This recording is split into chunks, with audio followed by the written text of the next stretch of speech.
everybody, my name is Chris and welcome back to what is possibly, and you'll know before I do, based on the title of this video and the thumbnail, that this could possibly be the final episode of Hogwarts Legacy, where we finish out the story and our adventure here.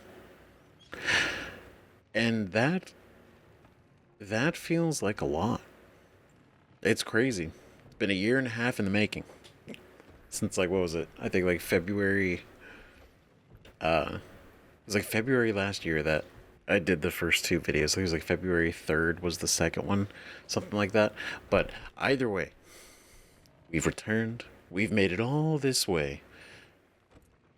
Fought so hard. Had such adventures, made such friends. Right? But let's not get into that yet. Because that's for later. Where we reminisce. Last episode, we went to rescue the Phoenix before poachers were able to get to it. Now, we followed the Phoenix through that cave, right? Through that cavern. And we fought a lot of poachers and ashwinders along the way, right? And at the very end, the Phoenix sat perched, waiting for us. Almost accepting that we would be rescuing it, right?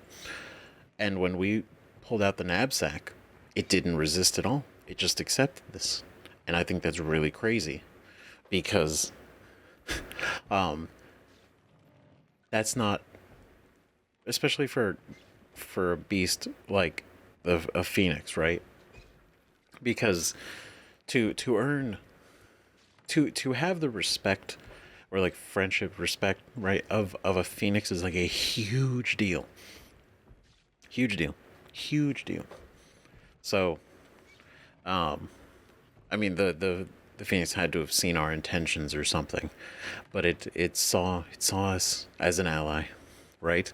And so we got the phoenix, and we came back here to place it in one of our vivariums, and shockingly, to catch me completely off guard, the Phoenix came out of the knapsack, right? Deke got to see the Phoenix, right? He got to see the Phoenix, right? So he has that little bit of closure from the Phoenix that he couldn't save the last time, right?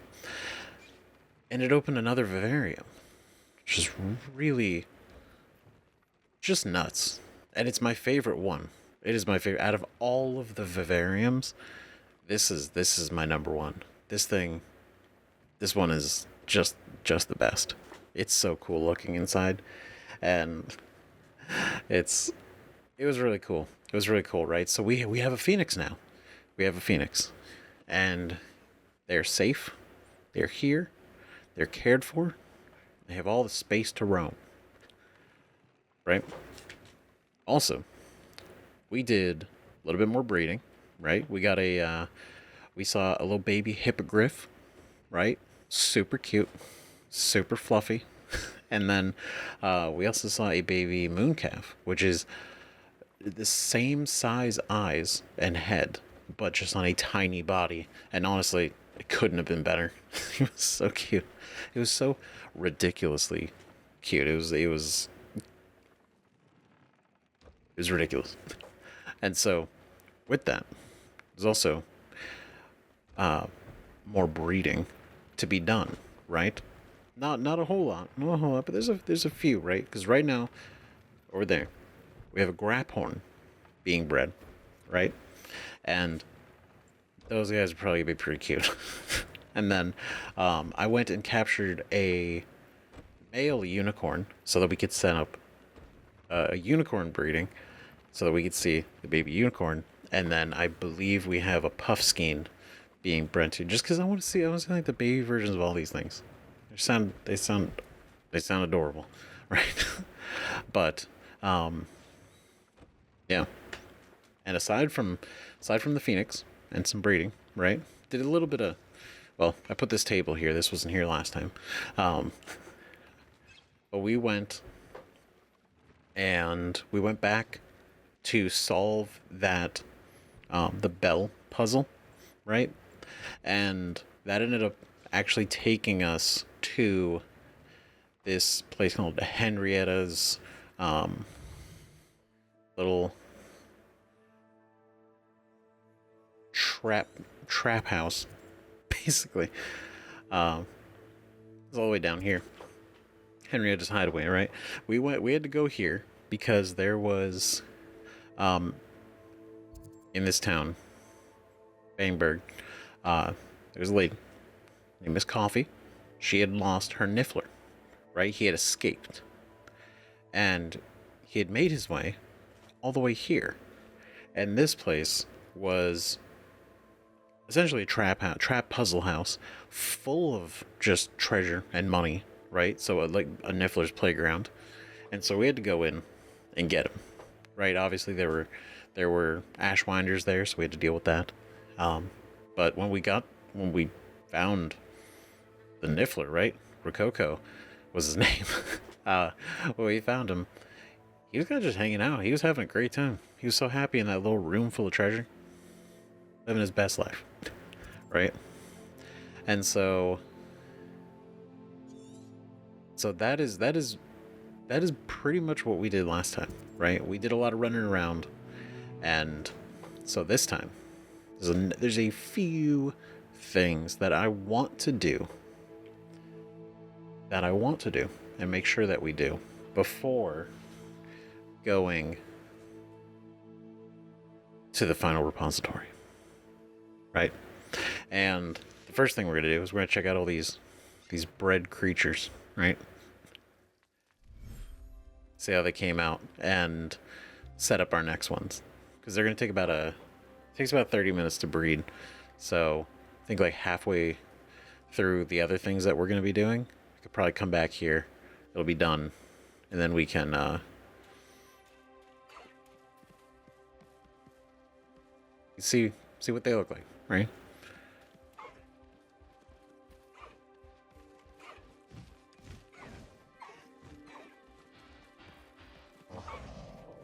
Where is he?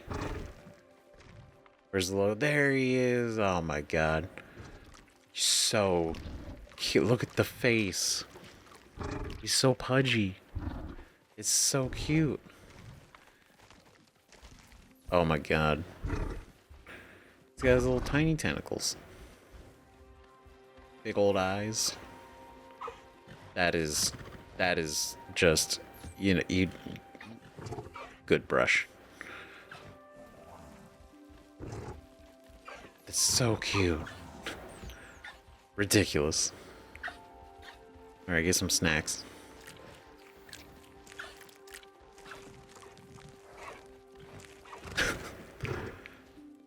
I love it. This was a complete surprise mechanic that I did not expect to exist in this game, was breeding.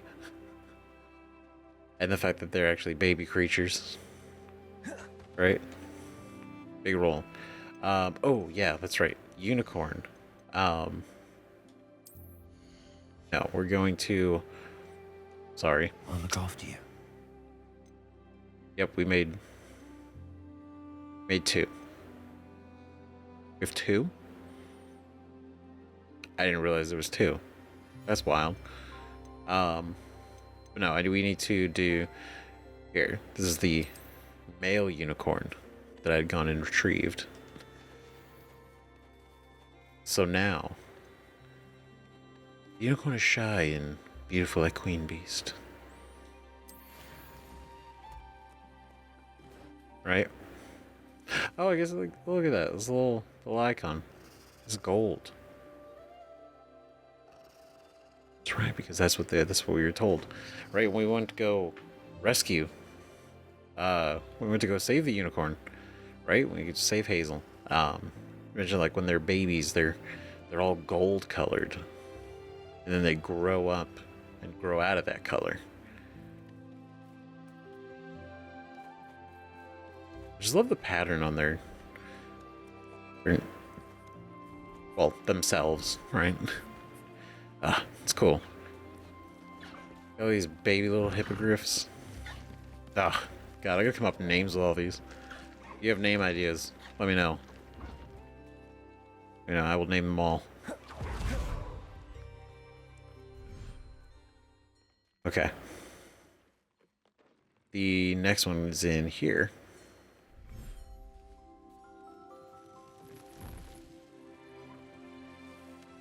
Okay. There you are. So your best moments. Okay. There's the little mooncalf, buddy. He's so tiny.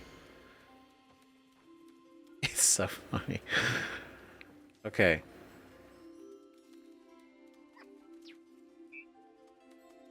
Where is it you? Oh my god, you're so small. It's just a little puff. He's just a tiny little poof. Oh my god.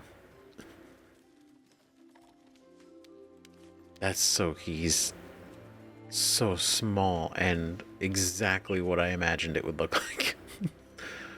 Just a little tiny ball of fluff. Well, why not? Jabbernaw egg. Let's go. And then we'll come back here to a baby Jabbernaw and a unicorn. That's gonna be like, right? It's gonna probably be wholesome, right? We got plenty of potions. We got plenty of plants, right? We got everything that we need, right? All of our gear, just like a recap, right? Everything's upgraded. All the traits are added. That I think is a good idea, right? Like this is solid where we're at.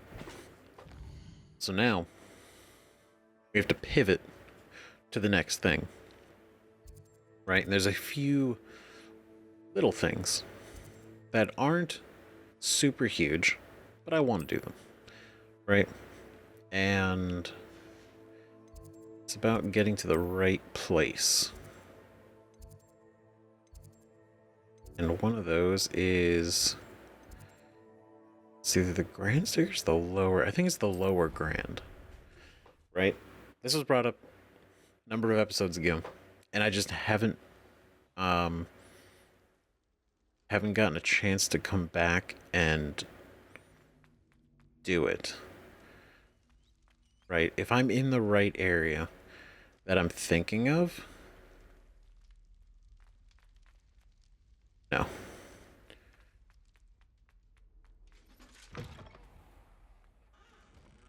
I don't think this is...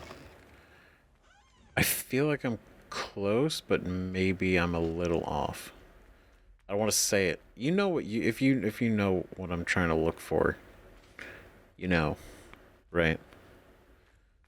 If you know, you know. Oh, wait. What's that it? This is where I'm trying to go to? No, but I'll take that.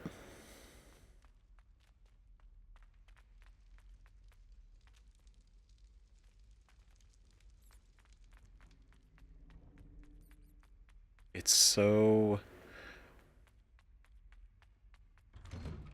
I'm trying to remember how to get there. Because it was mentioned like once. It was brought up. It's either here or it's in the tower. I'm pretty sure it's here. Right?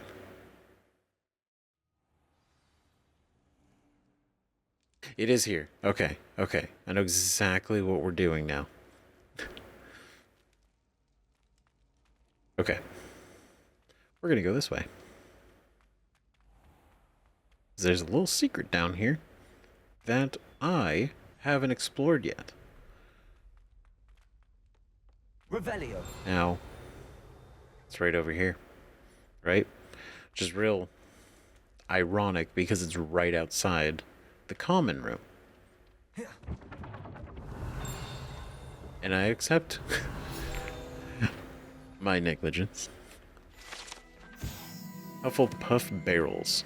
To enter the Hufflepuff common room, one must tap the barrel 2 from the bottom, middle of the second row, in the rhythm of Helga Hufflepuff. An errant tap will result in being denied access and doused in vinegar. That's right, stay out. This right here, though. Tickle the pear. Revelio.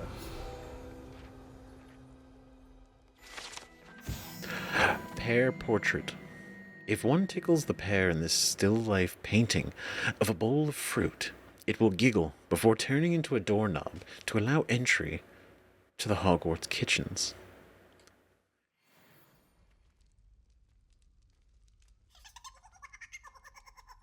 Oh my god, we actually tickle it. That's funny. It actually turned into a doorknob.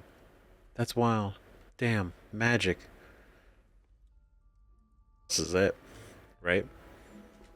I asked about this a while back. I was like, the Hogwarts kitchens, right? When we learned like, oh, magic, like food can't just appear, right? You can't create food. It's teleported from somewhere else, basically. And it's like, oh, the kitchens. And I'm like, there's kitchens? That's right. Okay, that makes sense. And there's kitchens. And then somebody mentioned there's a way to get there. And here we are.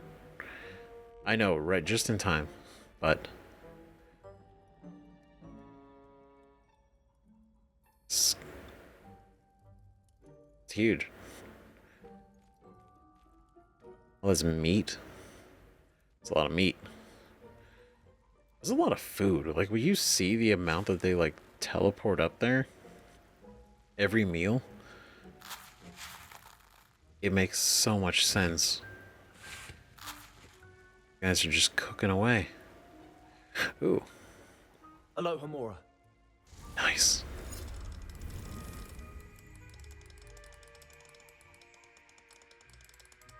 Okay. I feel like... Oh, there it is. Kitchen secrets. Gold-rimmed circular spectacle. That is a whole chicken. Well, yeah, I guess you'd... It's where it comes from, so that makes sense. Alright. Revelio. I'm sorry, Oh, God. May we talk about this? Ooh, delicious. If I could undo... Here's a welcome treat. Delicious. Oh, that's fun. Love that. Agreed.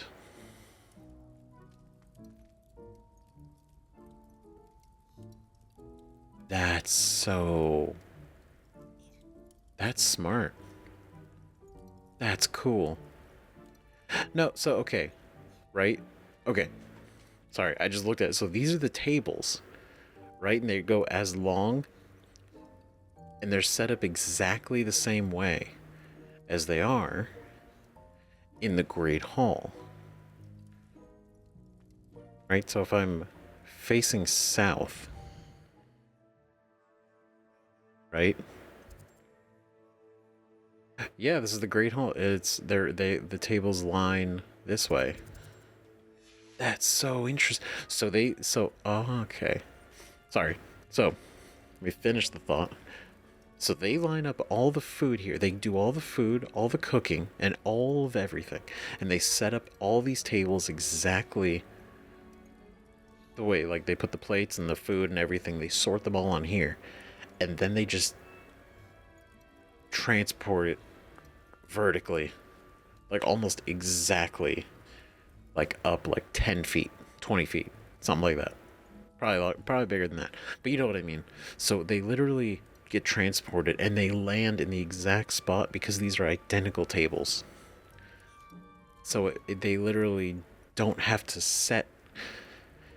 Everything appears exactly where it appears up there because they set it up and they stage it here. So there's no, like, thought beyond, like, okay, where is it going to land? Can we make sure that it does? All that kind of thing. That's so interesting. That's so cool. You're here chopping away. Oh, I guess you're tossing it, but the knife's doing the thing. Couple of nuts. Giant, Revelio. massive cauldron. Massive. The fact that they need a ladder, or not a ladder, fuck, steps to get to the top of it. Here's a welcome treat. Delicious. Delicious. God, just having a great time down here in the kitchen. Here's a welcome treat. Delicious. Oh, you're just doing... What a wild sink. Ooh, violet lock scarf.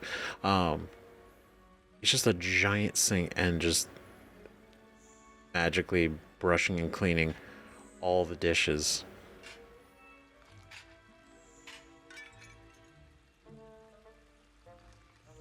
Oh god. Oh god, I'm so sorry. I feel like this is one of those situations. Well, you don't have power. I was gonna say, like, I feel like an industrial dishwasher is a little bit more efficient than this. And then, you know, you wouldn't have to do it. But, you know, hey, magic. We out here. God damn it. This is why I can't be allowed to walk anywhere. I'm sorry. Are they still here? Can I reparo? Can I reparo? I swear I thought I ran into those two. Ooh.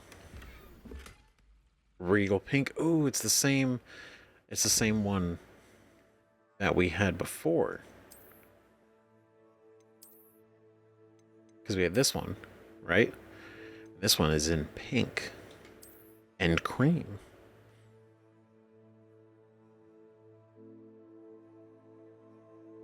It's nice. And it goes well with the white. That's for sure. I really like this one though. Just like I think the look and the material of like the wand and then the way the handle looks, like it just matches so well, I think. And I'm just like, that's good. I like that one. I like that one a lot. What appearance do we get? Oh yeah, the diamond jumper school uniform. Okay. Anyway, we want to look around the kitchen more because we just discovered this place. These doors? What is? Revelio. House Elf Livy. Stop it. No fucking way. They live in the barrels?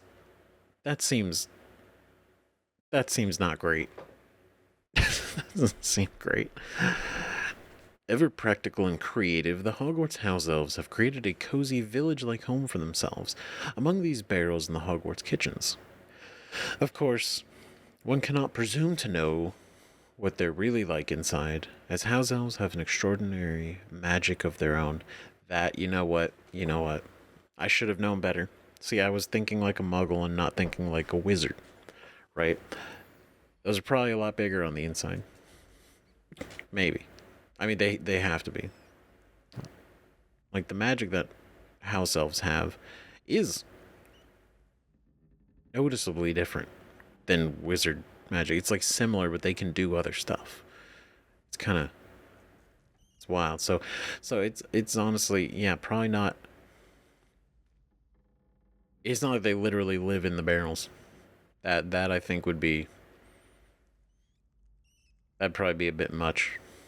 So like this one has a little stack on it. He's probably got like a whole,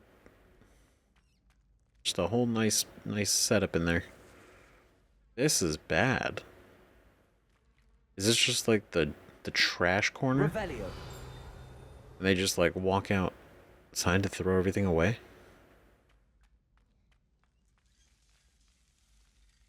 They hand roast the chicken. They rotisserie. Not magically cooked. Nah. This is by hand. Artisanal. Artisanal. Quidditch goggles.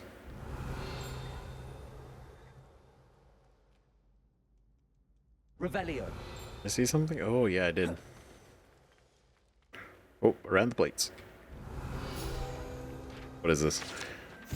Kitchen tables. When Hogwarts houses place prepared food on these tables, it is magically transferred to the tables in the Great Hall directly above. Okay.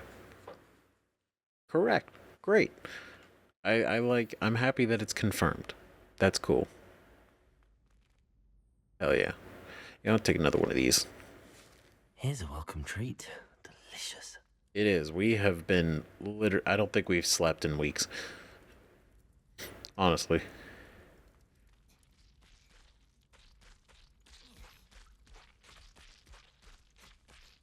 I can't be that surprised that stomping grapes. It's probably not that. I mean, I don't know if it's grapes. It's something.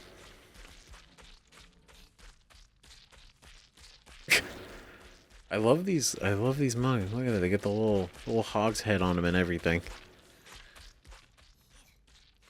Fascinating. Well, I assume you guys wash your feet, you know. So. Delicious. Revelio. Delicious. Oh, wait. Whoa. He's doing something different now.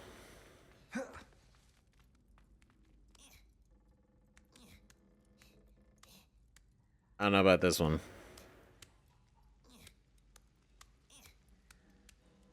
He was making soup earlier, and then he actually moved over here to do that. So it's cool they actually have them moving around doing stuff. But foot steak, man. Come on. Foot steak.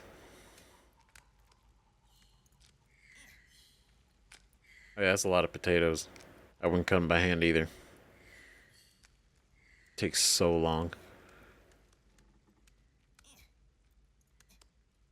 I think even if you wash your feet, man, even if you got them things like sanitized like crazy. That's a lot. That's oof. Hope you kids like it. That's where the flavor comes from. Is there anything else down here? Is there anything else? Because this was really cool. I'm actually glad we took a moment to do this, to find this place. I couldn't have lived it down if we finished this game and I never visited the kitchen. You good?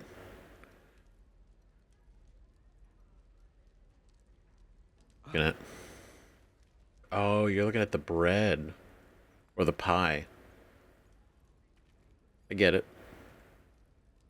See, he's not. He knows. He knows. You're pretending to look at this, but you're really hungry. Well, guess what? There's no food yet. And it's gonna be okay. All the pie later. But now, we found the kitchen. That was one of the big things I wanted to do, right? It was a small thing, it was a little thing. It wasn't too crazy, right? But I wanted to do it. I wanted to do it because it was a cool little secret, cool little area that we hadn't actually seen, right? And I'm sure there's going to be there's probably going to be handfuls of things that we didn't see and that I missed. And I mean, in a way, it's kind of the cool thing about the game, right? And I think I said this on an earlier episode too. It's like knowing that you could do like either multiple playthroughs or finishing the game and kind of just, if the game lets you kind of keep doing stuff at the end, right after you finished everything, you know, you can I find more reasons to keep playing the game. I think that's my point. And I think that's really super cool, right? That's a page. Oh, it's gone. Oh, nope. Not today. Get over here. Hell no. Oh, it's you! What a pleasant surprise. Okay. No one can say I don't keep a stacked shelf. All right. So now we're here, and I know it's gonna be like, why are we in Hogsmeade? What the hell are we doing in Hogsmeade? There's nothing to do here. Well, there's a couple things that we want to do here. One of those things being, I wanted to go around because we have not truly exploited our ability to unlock level 3 locks. And there's a ton of them in Hogsmeade. And so I want to go around real quick, unlock all the level 3 locks and any other locks that we missed, and just kind of clear out Hogsmeade from these locked doors. Right? Because whatever cool stuff is in them, like, hell yeah, right? We'll get them. That's cool. Right? And additionally, we need some money. Luxurious cloak. Ooh, blood red fedora. See, that's what we should wear into the final fight. I think if we showed up to Ranrok in like a fedora, like a very typical fedora outfit, right? And really just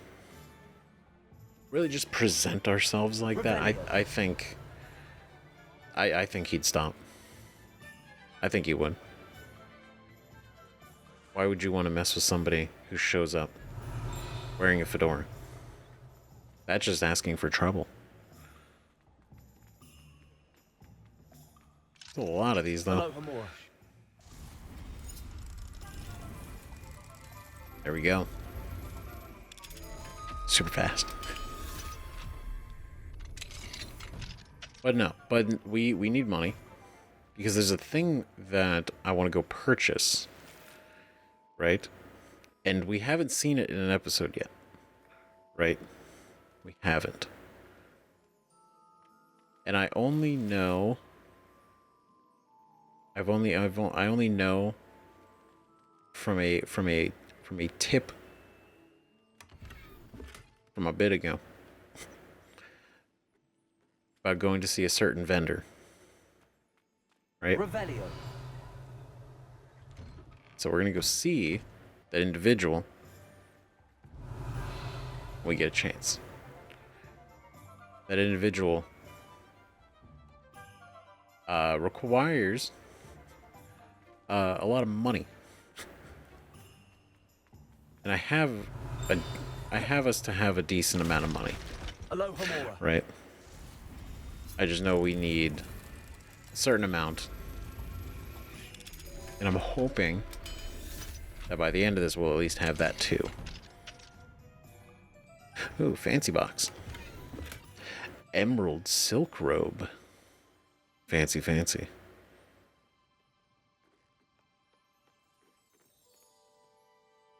Okay. Nothing else up here. Right?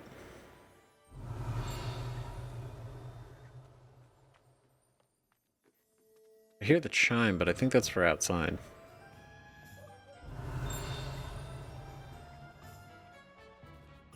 Yeah. Oh yeah, I think it's hitting that. Ooh, wait, this is a what? Okay. Water well. The savvy traveler knows that some water wells may have more to offer than this relatively innocuous water well in the village of Hogsmeade. What does that mean?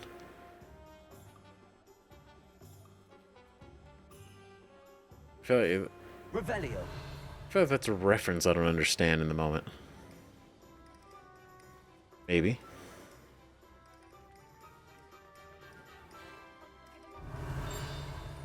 Okay, where's the rest of the stuff? Oh. Sneaky. Hell yeah. Alright. Wait, there's one in here too. Got it. Sneakoscope. A sneakoscope is a type of dark detector and will spin, whistle, and light up when it detects someone untrustworthy nearby. Should be used with caution, however, as it will alert the untrustworthy to the user's presence almost instantly. Yeah, I imagine it's not subtle. You can't trust this person and suddenly starts spinning off, and then they're like, yeah. Exactly who you... Silly. But, man, magic technology, right? Crazy. Hello there. Come on in and have a look around.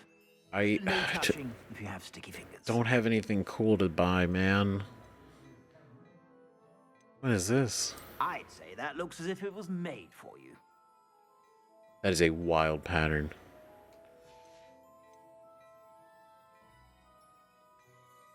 You know I want I'd say this. that looks as if it was made for you. Is it cheap? It's only $3.75. You won't be disappointed. That's a glad rags promise. It's I'd only... say that looks as if it was made for you. Nah. Wait, it's better? It's better? It's better than what I'm wearing? Stop. Oh, God. Oh, no.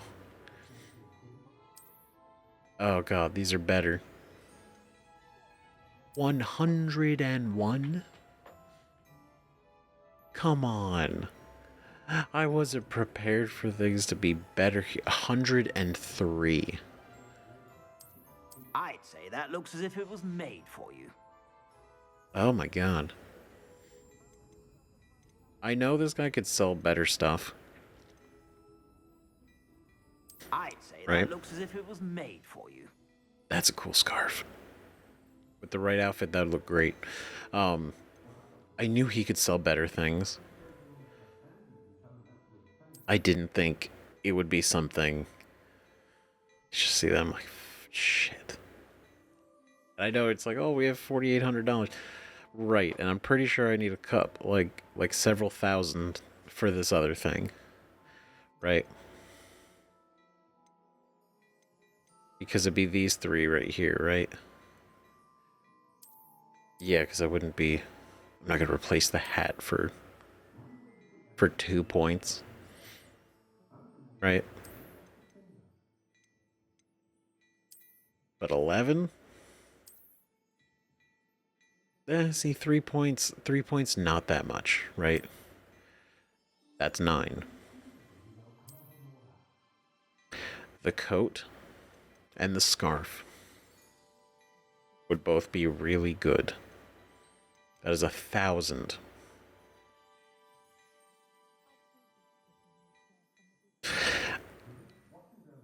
I'm pretty sure we would be fine. I'd say that looks as if it was made for you. I feel like we would be fine not needing to get that kind of crazy stat jump. I know we'd be fine.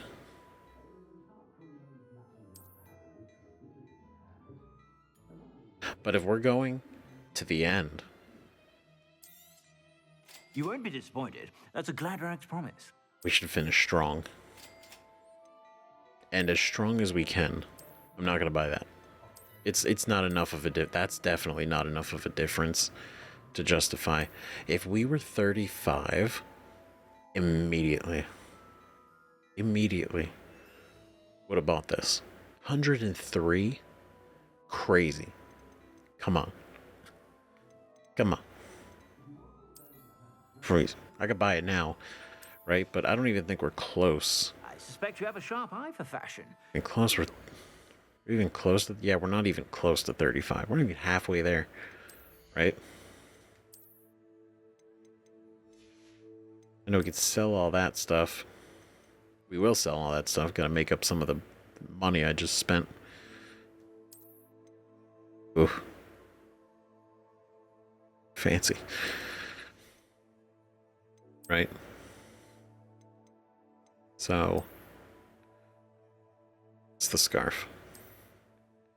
Golden snitch scarf. That's nice. This one we're wearing. And this is the one we just got.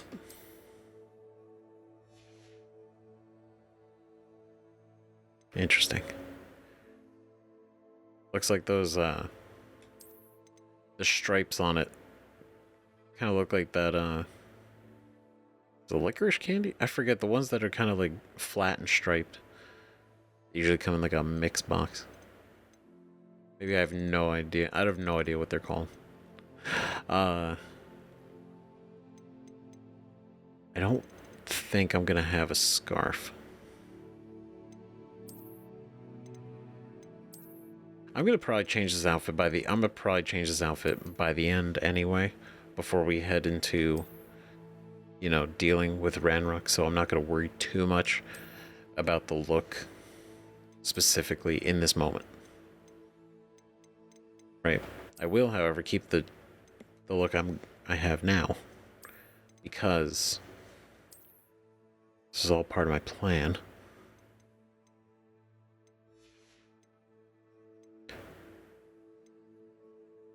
So for this one, currently wearing Protector's Ensemble, right? And what I just purchased is... It's cobalt, it was gray. This one.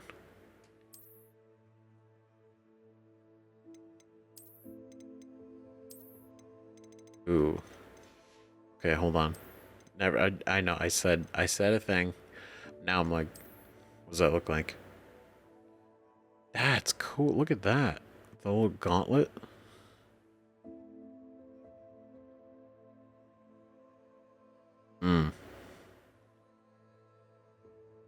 Why is it cool? Damn. There should have been more capes.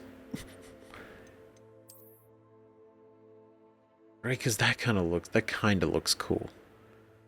It's not perfect. Like, this kind of works, right? I know, I said one thing, now I'm over here just like, you know what? I'm gonna redesign my look. God damn it.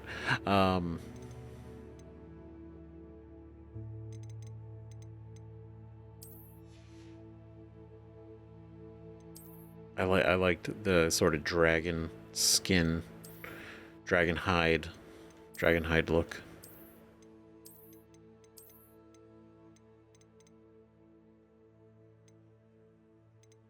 Yeah, because there's very few hats that really like click for like this style that I've been kind of using. Oh no, not the fedora.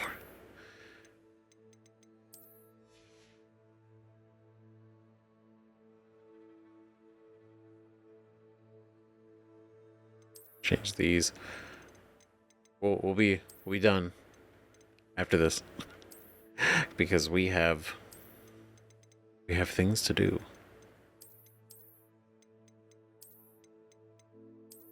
Yeah, I think we're gonna go with these.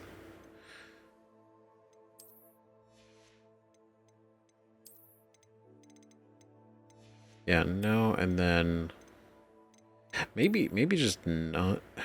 It looks too barren for none.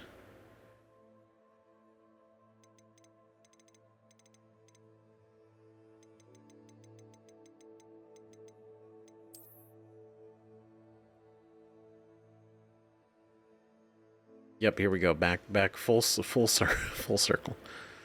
And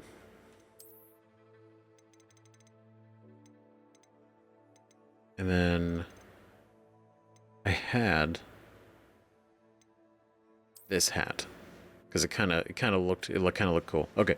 Anyway, I know, literally just went straight back to what I was wearing. Just changed her outfit underneath, but Revelio. Where's the rest? What we can do here. I'm gonna make sure that we unlocked all the locks.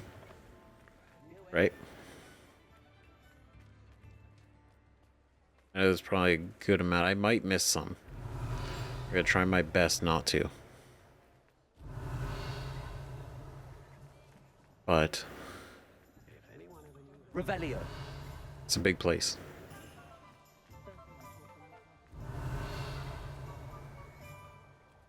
Ooh. I see a lock. See a lock, you're gonna be unlocked. There we go. Level 2. Aloha Mora.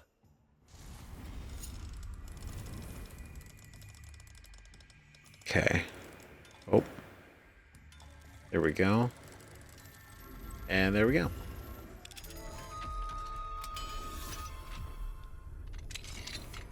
What are you hiding in here?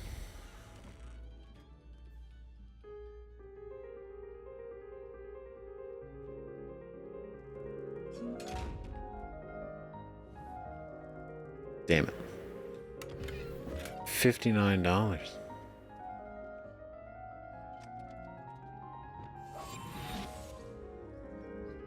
Cool. Sucker. That's right.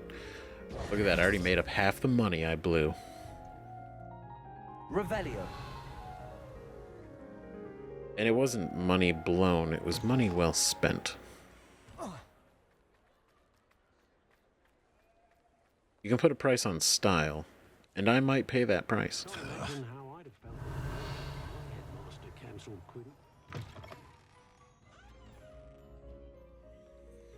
Huh. Capricious vest, school uniform.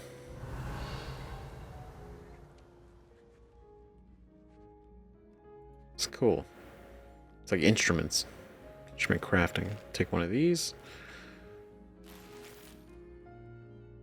Nice. Wash down. Fantastic. Revelio.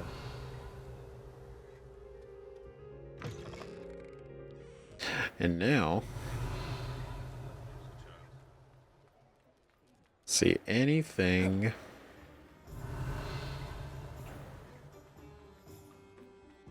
near here. I feel like we got them all.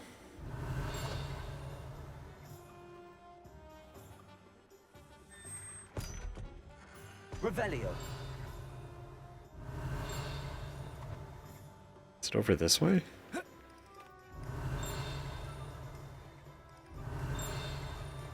Sounds so close. Whoa. Hogsmeade Community Garden. I never would have guessed. This small community garden is in the heart of the village. It's the perfect spot for growing various herbs and peaceful magical plants. That's wholesome. So it's not just like a specific, it's a community garden. That's fun. Revelio. Nice. Okay,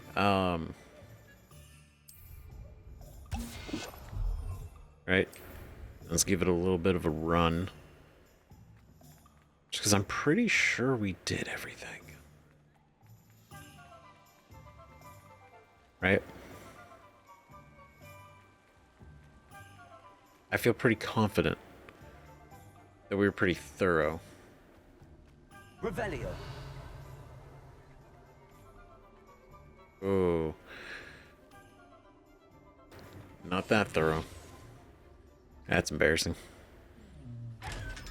Boom. See, and again, if we were closer to level 35, I would go back and buy that level 35 outfit, right? Because I imagine there's probably going to be higher ones than that, right? There's probably, I don't even know the max level in the game. Could be 40, could be 50. For you, what's this? Abandoned shop. The proprietor of this abandoned shop is said to have used a shrinking charm to aid in storing his inventory. However, slight miscalculation ended up, for all intents and purposes, vanishing it. Oof. That sucks. He used a shrinking charm to shrink his inventory. But it ended up being like too good and just completely disappeared. Or it was like microscopic. Revelio. It's crazy. Oh, there's a thing outside. Hold on. Hold on. I know we got that there. Accio. Come here. Sucker. Okay, now. Lumos. Cliffside. By the trees.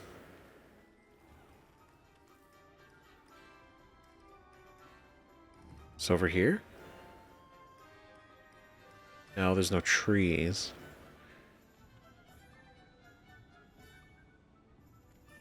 There's trees here. Are you down here?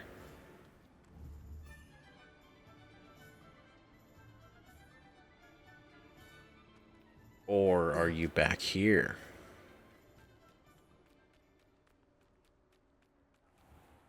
Are you over here somewhere? Revelio. I feel like I'm close. Maybe I'm not. But I feel like I'm close.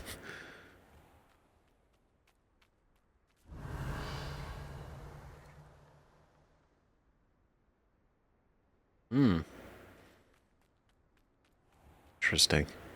Sometimes it seems all roads lead to Hogsmeade. Lumos. Is that it whipping around? I was right. I'm not crazy. I felt that. Hell yeah. Right next door.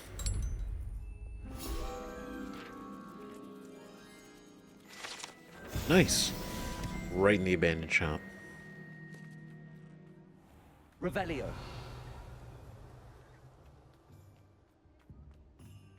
All right. Now. Ooh. Okay. Hold on. I can't fly. So is there... How do I get up there? Do I just climb? No, it makes sense. Real traditional pathing, right? No crazy weird tricks.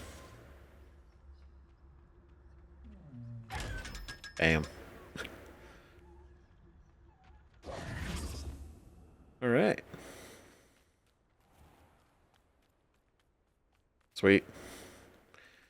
Okay. Revelio.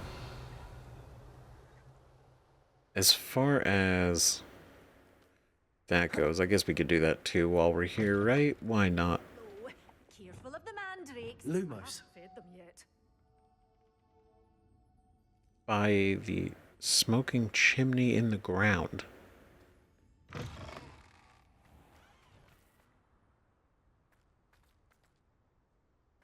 Or maybe it's not the chimney in the ground, maybe it's that thing. Right? It just looks like it was on the ground, so it's like an angle.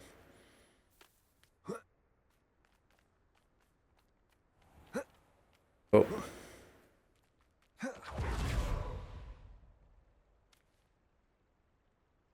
Oh, see, there it is.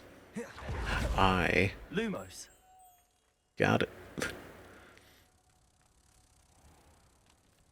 So they're crushing it. Oh, God. Damn, that was embarrassing. Why do I speak? Where'd you go? Revelio. Wait. Oh, you little... Oof. Lumos. Yep. It's because I go down the things and I fall.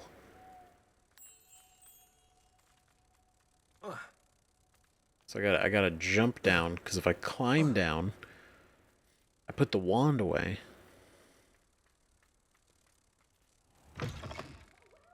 Into the store. Not so fast. You need to tread carefully in here. Venomous tentacula. Sweet. Good stuff. Heck yeah. Okay. Those are kind of unexpected things we kind of stumbled across, but Revelio. not all bad. Not all bad. The fact that a lot of these are just kind of outside is it's good. It's good. Makes it easy, right? Revelio. Ooh, and upstairs. Cool. More money. Revelio. Unidentified outfit. Cool. All right. I mean, it's not going to be better than what we already have. So that is what it is.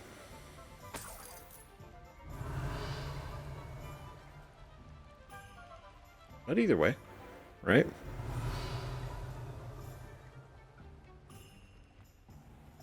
There's the beasts in there.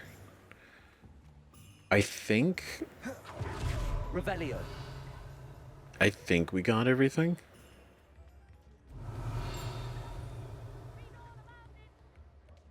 Ooh, that was a little bag in there.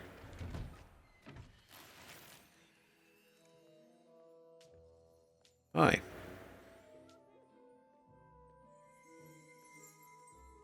Post office. Magical mail.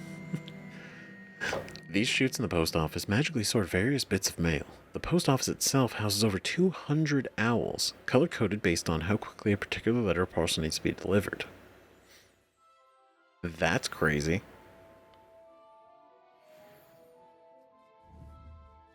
Just a cat-shaped package.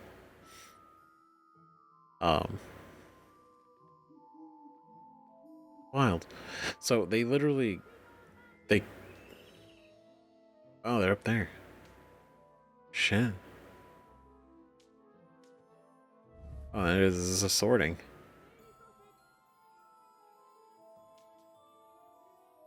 Fascinating. Revelio. That's cool. Okay, now I need that bag. I don't need it, but it's like... I want it. And I've seen it, so it's like I might as well just go get it. This is the door. Where you hiding the bag, ma'am? Thank you. Tartan blazer. Revelio. School uniform. Tea shop decor. Reflective of proprietor Mrs. Steepley's taste, this tea shop is awash in the color of pink and frills. A cheery, tinkly bell chime whenever a customer enters. It's real wholesome, real nice.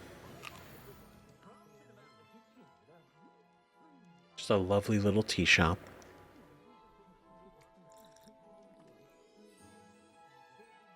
Amazing. Okay, so I already got that one. Revelio. Is there anything else that is nearby?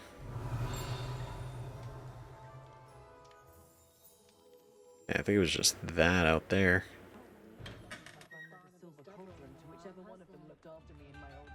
Okay. But see now I'm feeling like we did get everything. Right?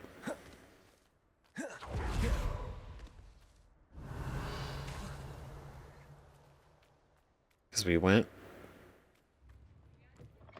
Oh, you're not in here. You're behind and down. Right? Sneak and snatch.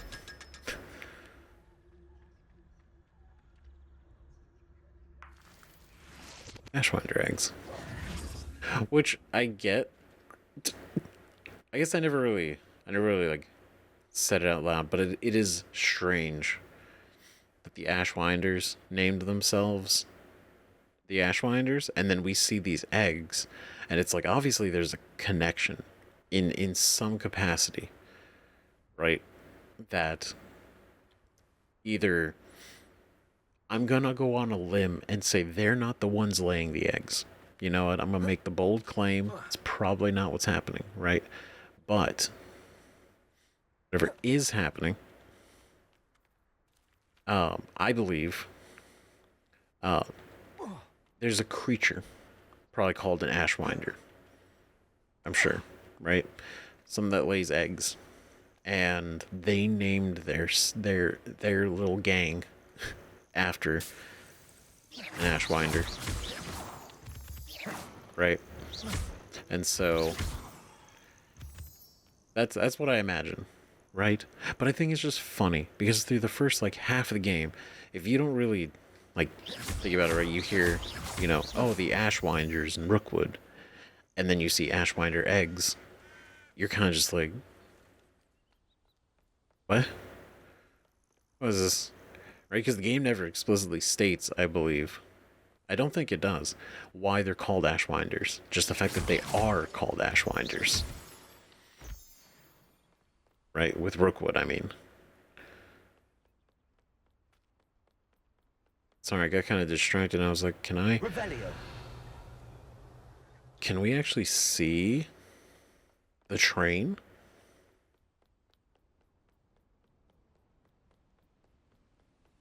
Because it's Hogsmeade Station. Because I don't think I actually came all the way over here. Right? I'm pretty sure this is new. Revelio. It's cool though. I can't go inside, oh man. Where are you? You're so close.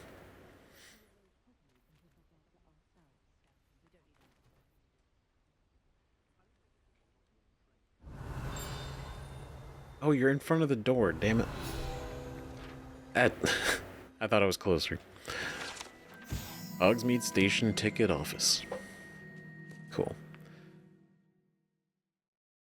This station has stood here since the early 1800s, when Minister for Magic Adeline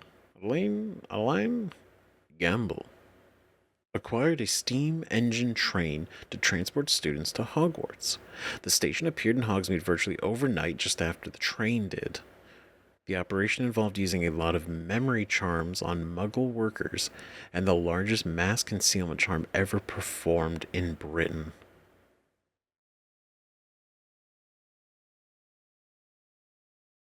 Crazy.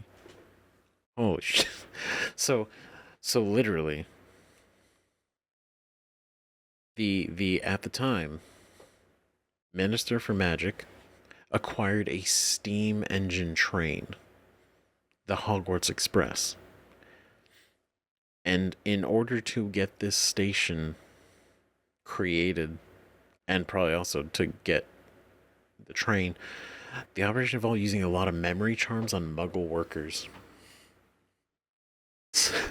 So they literally got Muggle workers to do this, and then basically charmed them so that they either didn't remember or didn't know. So they built this with the help of Muggles. And the largest mass concealment charm ever performed in Britain, which I imagine is referring to the train platform, right, in Britain that hides the access to the Hogwarts Express. Ooh, cool. I didn't expect to be a challenge. What do we got? As if Highlands. Highland Explorer Cloak. Ooh.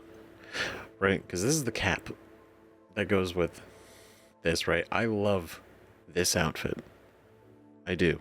It's one of my favorites in this game. And now I understand why the hat is the color it is. It matches this. And then the gloves. There's only 4 more in Hogsmeade. Sorry, I didn't want to like spend a ton of time kind of running around doing all this stuff. But now we're kind of just like falling into it, which is it's not that bad.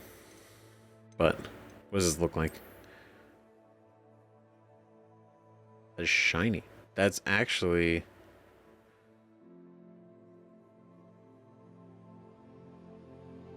It kind of looks good.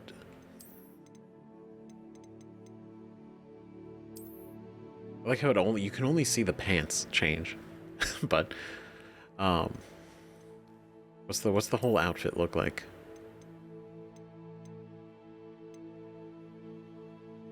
Because it is this green one.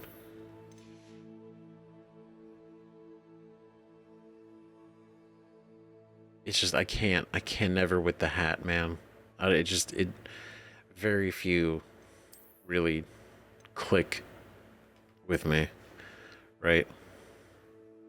This looks cool though. It's a cool look.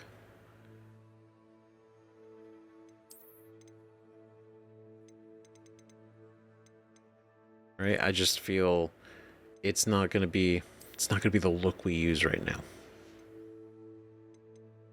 Right? But it's cool. I might mess around with that later. Right? But for now.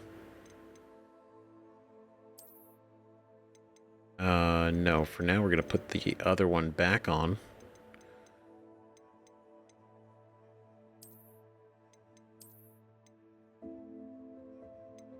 It is this one. Yeah. Maybe no hat. I've decided no hat this time. Revelio. Okay, is there anything else here? No, I swear I won't be wasting your time.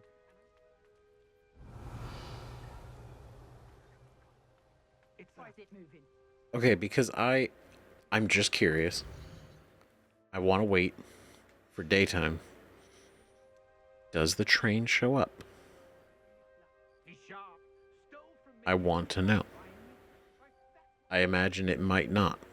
Worth his weight in galleons. Go on then, show him to But at the me. same time, I must have... what if it does? No, I would never waste your... Revelio. Where are you? I don't want to wait here. And then it just never shows up. But... damn it.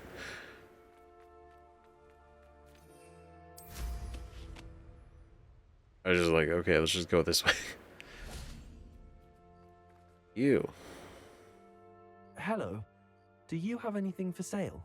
That I do, but what's a student like yourself doing out here? Got yourself lost, did you?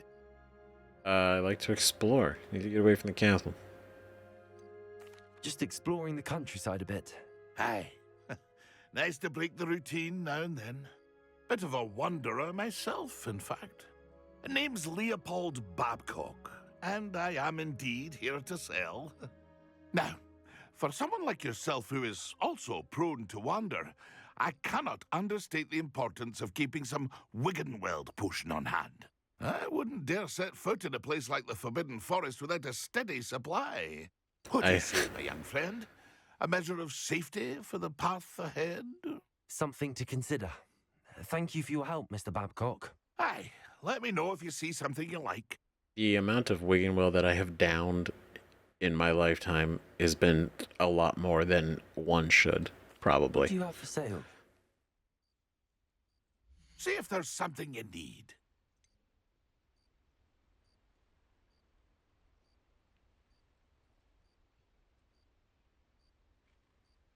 Well, I certainly didn't expect this. Is that a green broom?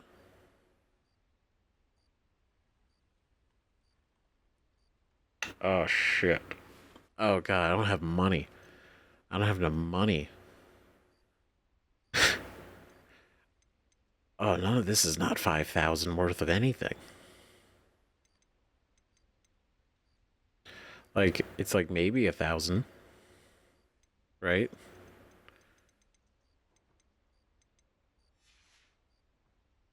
It's been a pleasure. Oh, crap. Oh, no. Because the...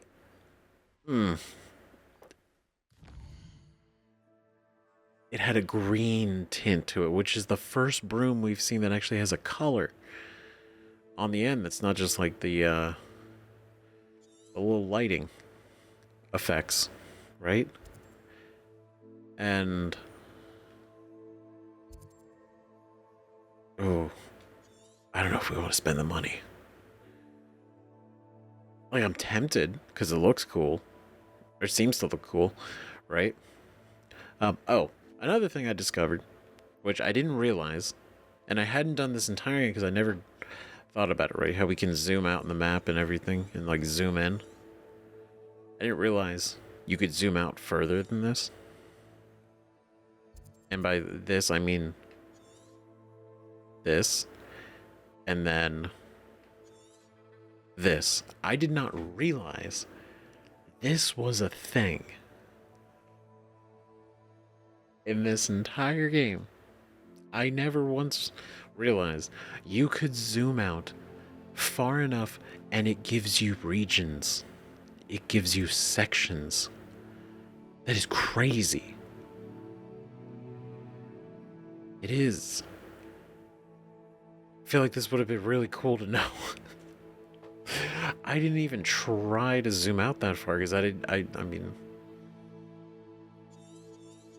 right? Because we can't zoom out more, but it still says, you know, zoom, right? So I figured like this was it, right? But it's like, nope, we actually get full names of the regions, which I think is really cool. And I didn't realize that, right? North Ford Bog. I did this by accident in between episodes. Like, literally, I was just like, oh, zoom out, and my god. Forbidden Forest, and it tells you the enemy level and everything. Right? Levels 20 to 40.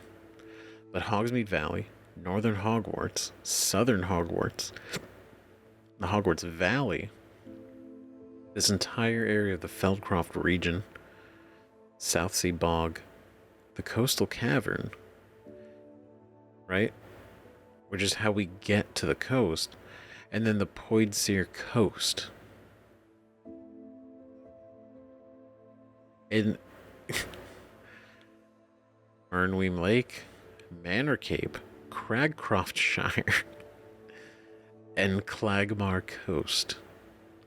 The fact that they are all named, they're sectioned off, and everything. That's so neat, and I can't believe I never knew this. The entire game, I went never knowing that you could zoom out more. And that's fucking something. God damn it. But it's really cool. I love it. I love that we can. Is this daytime? I imagine this is daytime. We're going to daytime. I just want to see the train. Whoa.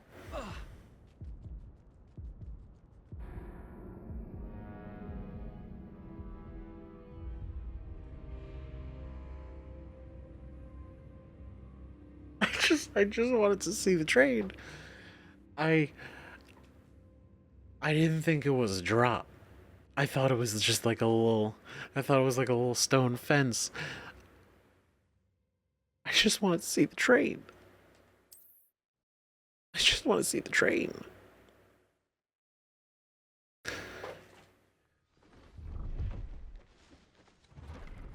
Hello, sir. Yes.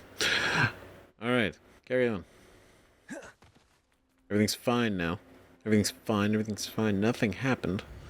And we move on. Nobody saw anything. What's done is done. Don't dwell on the past.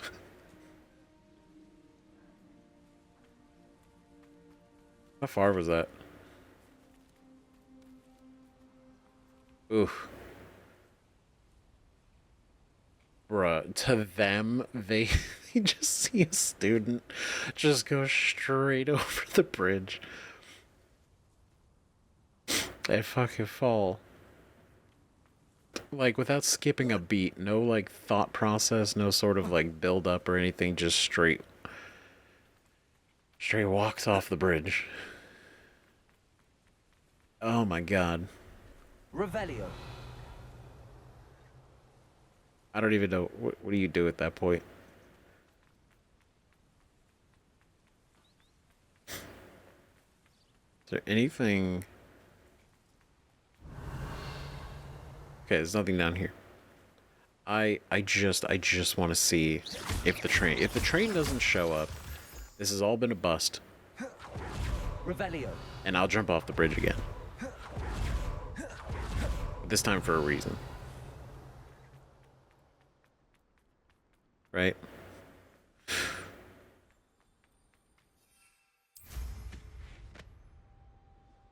It's like we just got this broom, which is cool. Right? I love the little cauldron and the fact that it's got a little blue smoke out of it. I think it's really cool. I don't know if it changes colors, but the fact that it's blue, I think is super neat. It's just any of the little effects, right? Turn it from just a broom to, you know, just a cooler looking broom. That's why I'm tempted for the green one over there. Because maybe it is really cool.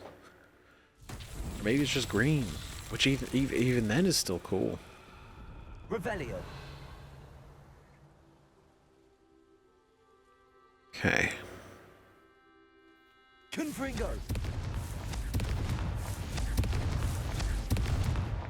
These Merlin trials won't get the best of me. Oh no, not anymore. Not anymore. Okay, I think we have dallied over here. I just want to see the train. I just need to confirm, right? If we could see the really cool train or not. Be really cool. If we could. Hogsmeade Station.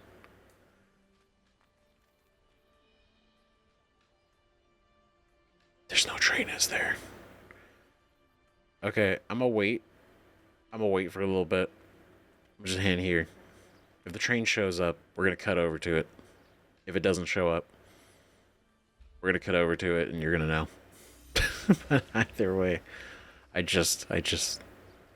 want to see it, and I don't want to just kind of run around in circles if it's not, you know?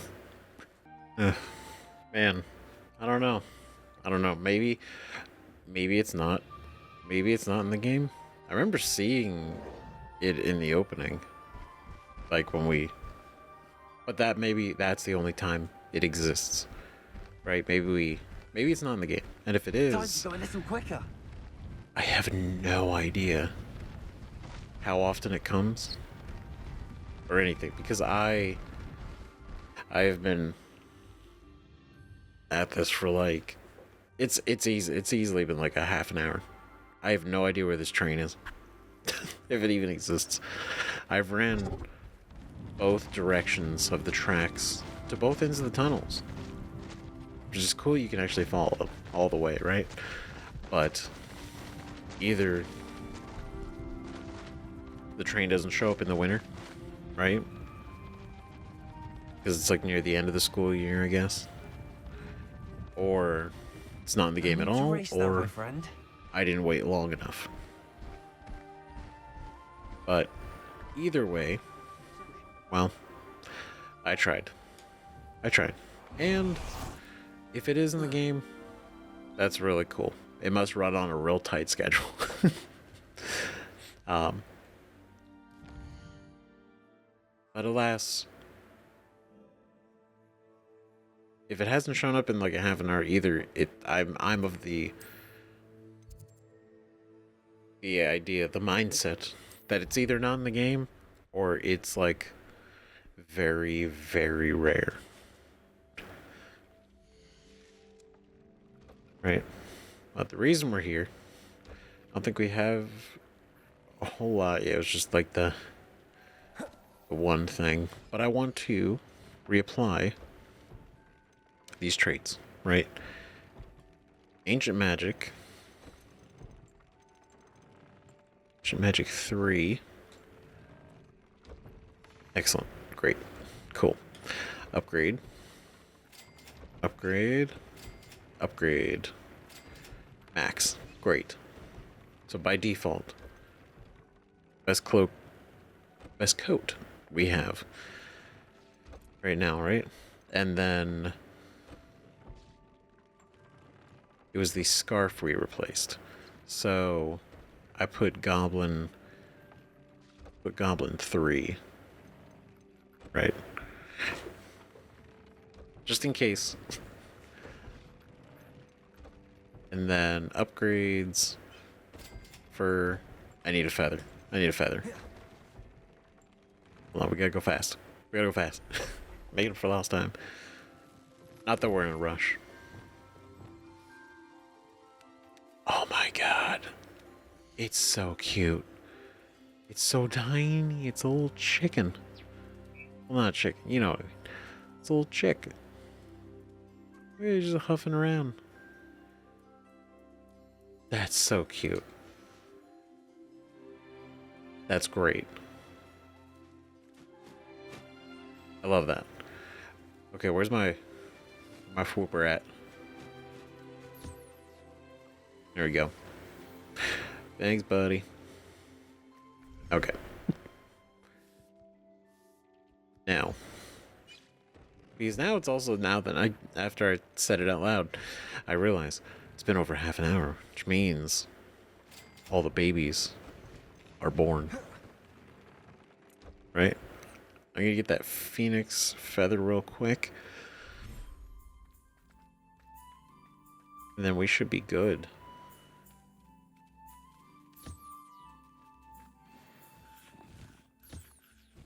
Oh, chase him down.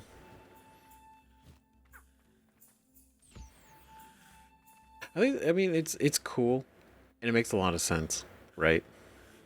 That they're because it was also mentioned that there's only one Phoenix in the game. There's only one. And while that is unfortunate, I also get it, right? It's a rare, beautiful creature. Right. Okay, you need that feathers. I don't think any of you can be bred in here. Yeah.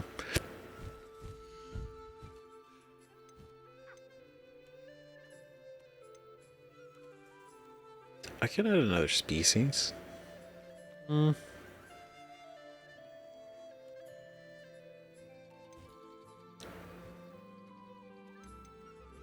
don't know what they would like. I guess I could put the toad.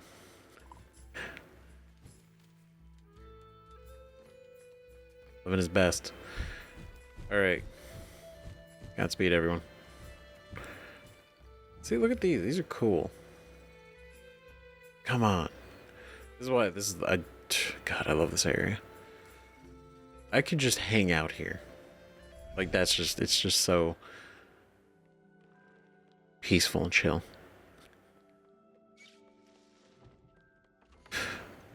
Alright. But enough of this peaceful and chill. Right? We have business.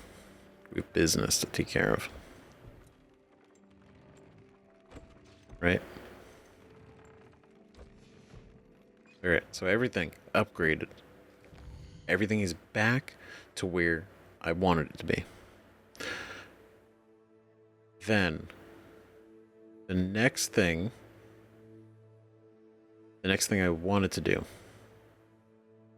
right, was to do all the breeding, right? Which, oh, we're not done yet. The second I said it out loud, I was like, wait a minute. There was one more. For baby unicorn.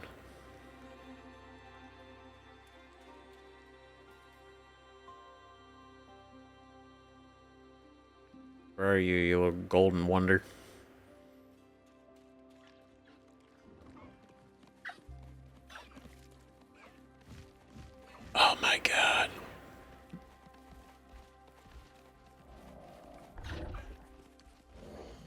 This is so...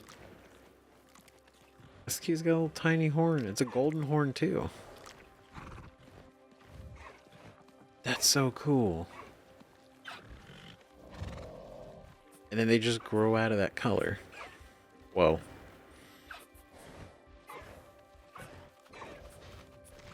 Majestic. He's flying. He's zooming right now. That's so cool. That's so cool. My family. You're my family now. All of you wonderful creatures. So cool. Oh, I'm so glad we got to see, like,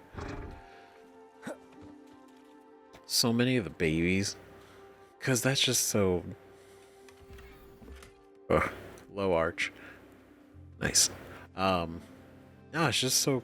It's cool, right? Because we heard about, like, oh, unicorn offspring being all gold, right? And then seeing the fact that we can get a graphorn, right? And then it's like, oh wait, we can breed that.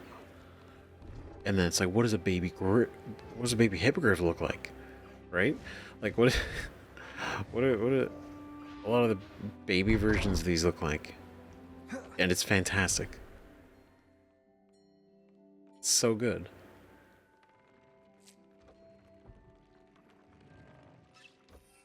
Love it. But now, we have to get serious, because we have... I mean, I'm not trying to drag this out. Promise. I'm just trying to make sure that we do everything that I planned on doing. Right? We're gonna go.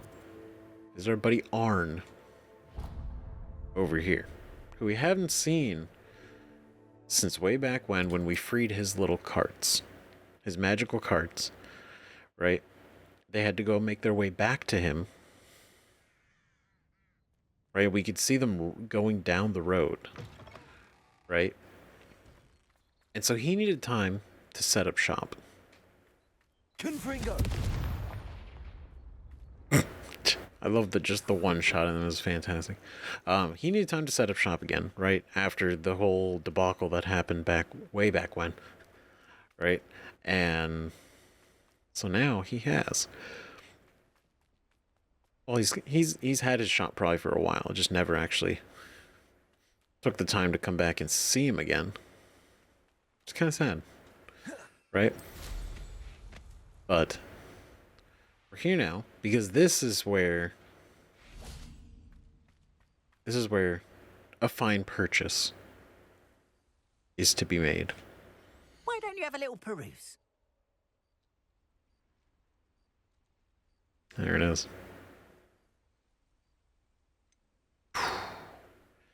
Silver Arrow Broom. Designed by the famous broom maker Leonard Jukes. This broom is perfect for handling the competition. This specifically was what was recommended. I didn't realize it was a broom, but that's really cool that it's a broom. There we are then. That'll do nicely, I'm sure. And I definitely... Oh, the other one was also 5,000. Appreciate you stopping by. Be sure to visit me again, won't you? Totally. Let's go to the daytime. Because I want all of us to see this in the proper lighting.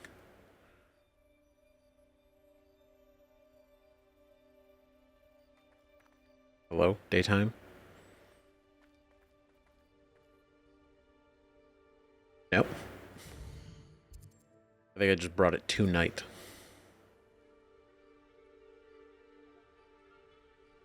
This seems like early dusk.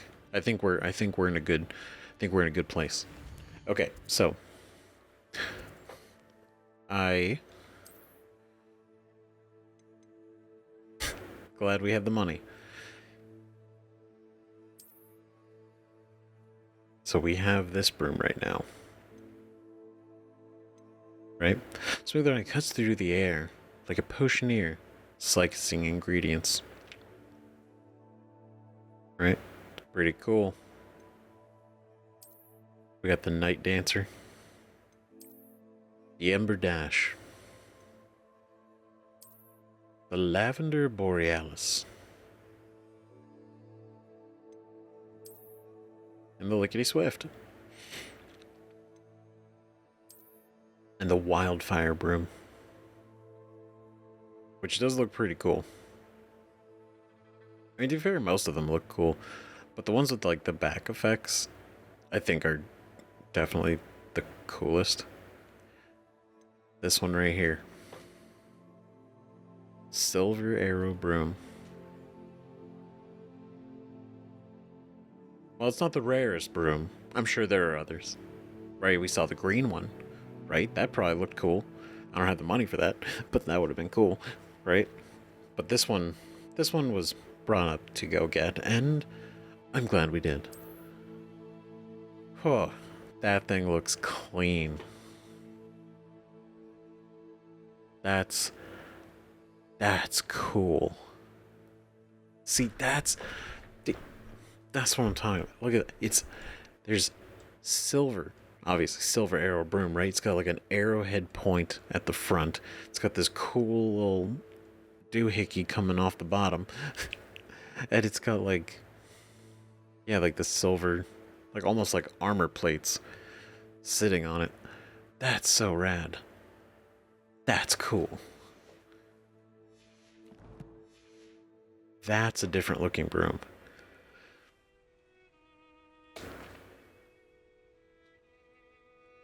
Now we just need the sun to come out. Because I feel like if we don't ride it in the sunlight, it's not going to look as good. It's not going to look as good. I wanted to see it in its glory. Right? Well, while we wait for the sun to come out, the last thing, there's only one more thing, and I promise this was it. The very last thing I wanted to do before we go and face, where do you go over here? To the final repository and face Ranrok. There's no telling what lies in wait for me in there. I thought the cool thing to do, right?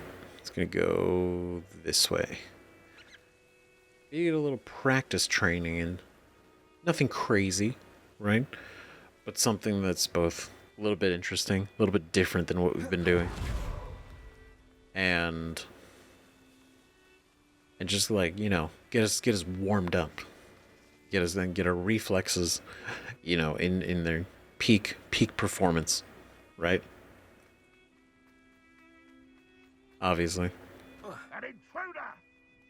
Right? Prepare our protagos and make sure that we are, you know, like mentally clear and alert.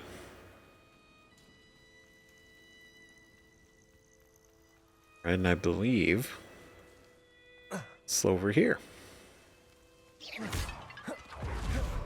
That's exactly where it is. So we found one of these before.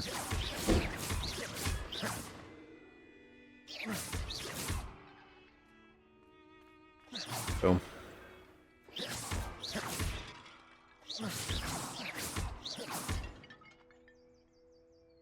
Okay. Now. It's 5 more. I see that now. Are they hidden, like, behind?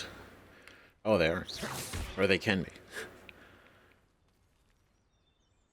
Okay, 16. Oh. 17.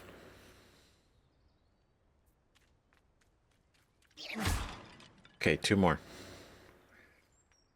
2 easy 2. Right? Confringo. Sturdy. Oh. Nice. Alright, last one. Last one, and then we unveil.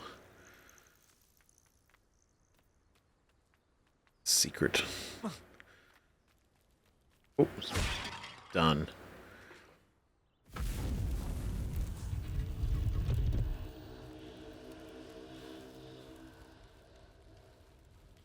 It's pretty cool.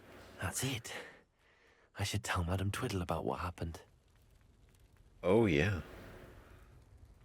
But first, we did one of these before. We found it by accident. I think, actually, like, far north, like, way early in the series.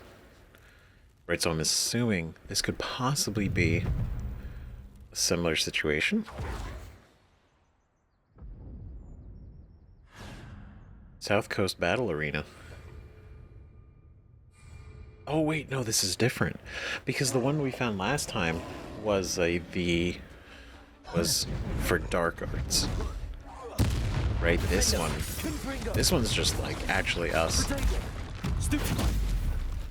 This is actually better because we get used to using the actual abilities we're probably gonna fight with.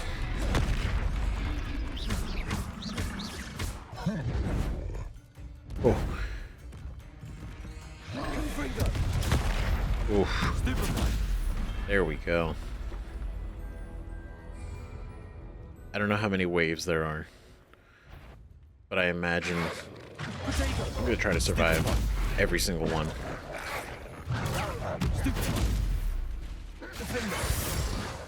Come on. Come on, you cowards. Oh. Alright. Oh. Fools.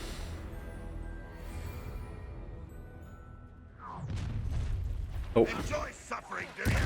You won't get away with that. Nope. Oh, wow. Confringo. Shit. Incendio. Oh. Levioso. Glacius. Bombardo.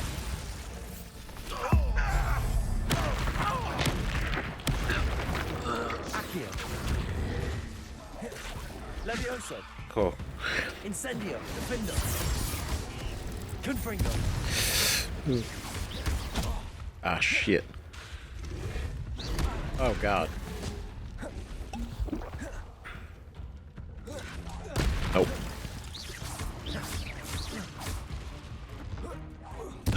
Alright, cool. Incendio. Confringo. Defendo. Okay. Okay, let's go a little... I gotta get better at the... Well... Kinda everything, but at the same time... There it is. Perfect Protego.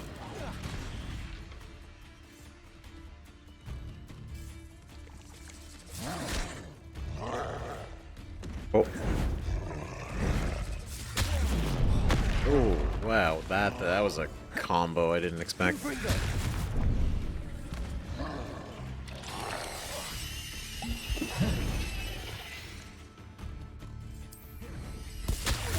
Oh, shit. They're using combos.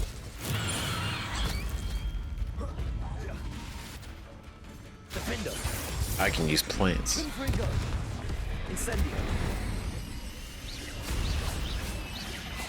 Alright, you. Done.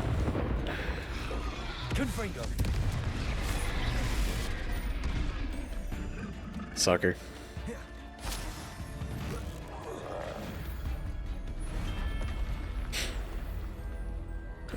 Okay, final wave. Here we go. Easy. Easy game. What are we even talking about? Oh, that's fine. Up for a bit of dying, are we? Oh, shh. Ah, God, I said so many things. Massive. Bombarder. Defender. Oh god. Confringo. Unimpressive. Two little magistrates, one distract me. Damn. Nice. Potatoes. Stupefy. Is that the best you can do? Okay, come on. Stupefy. Confringo. One less human to worry about. Damn it. But I'm better. Okay. I'm trying to practice my Protego focus. Oh. Impressed? I'll cut you from shoes to shadows. Whoa, whoa, whoa. Shit. Depulsor. Defender. Confringo. Incendio. Yeesh. Depulsor. God, he don't care.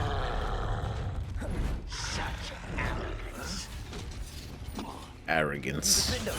Confringo. I will make you Potato. pay. Stupefy. Incendio. I feel as though you're not even trying. I'm not. I'm trying to focus right now on what we could be doing. Stupefy. See, and that's where my problem is. Like, I'll focus on one, trying to like Stupefy. be alert of like 3 others. See, and dodging his red, but then missing the other guy's yellow as unfortunate. Stupefy. There we go. Incendio. Confringo. Defender.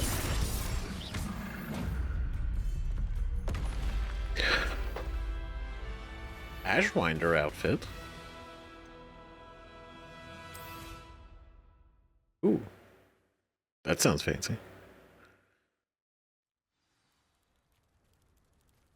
Alright, we're done. We did it. We cleared the battle arena. But we got a reward. Right? Outfit. Ashwinder outfit. This guy. The debonair outfit. Worn by the most elite Ashwinders. It's the same pattern. It's just a different... That's actually not that bad. That's actually kind of cool.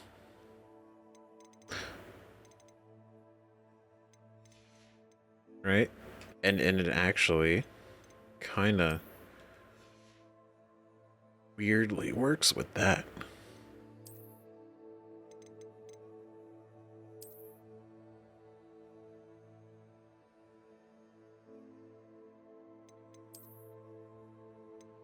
Now it needs to be a cape or like a hooded situation. If there was like a hood, right? This could be like almost a, what is it, like a cheap Taskmaster, something like that. But it's kind of cool. I like that it actually matches the mask, because we found this in one of their hideouts, right? Oh, no. No, I cannot. There needs to be. That glass is scary.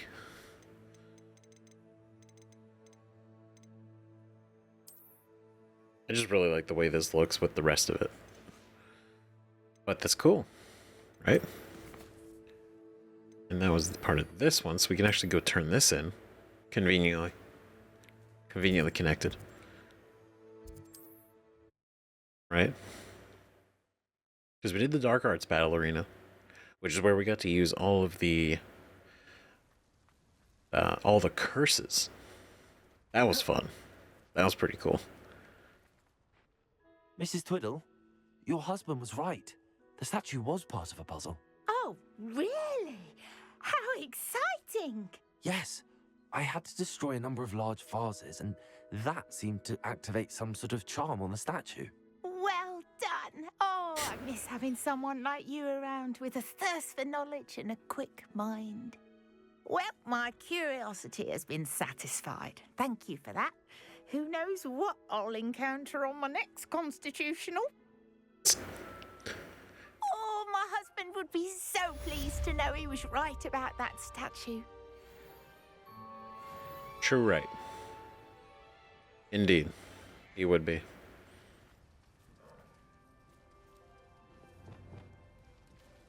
All right. Cool. Well, that was the thing. That was what I wanted to do to really hit,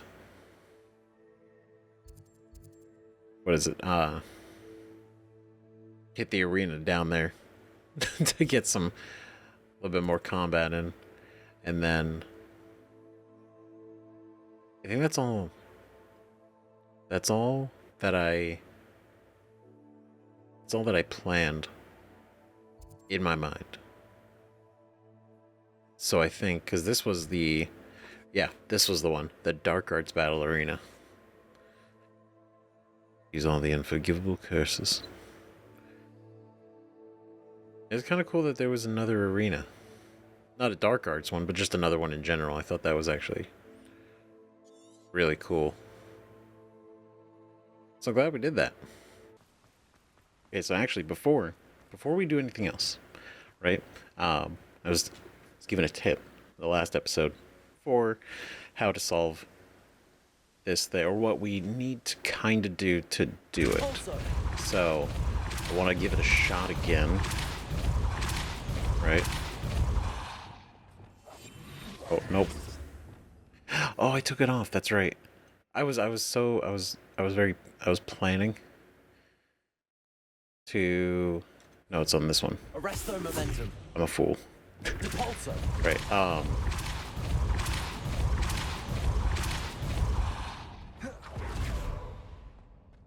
Right, and it's kind of... I want to do it just because we were here, we saw it, and I want to solve at least one of these, right? Because leaving it unsolved would be something I think about constantly. So, chess puzzle. And in the literal description, and I even said it when we learned it, and after we used it a couple times. Transformation. Transforms objects and enemies into alternate forms, whether puzzle solutions or harmless knickknacks. Puzzle solutions. I was like, the second we got this, I was like, wow, that'll be cool to have some puzzles that we actually have to use this for. And for some reason, I didn't even consider that could possibly be what we needed to solve this. And I find that to be wild.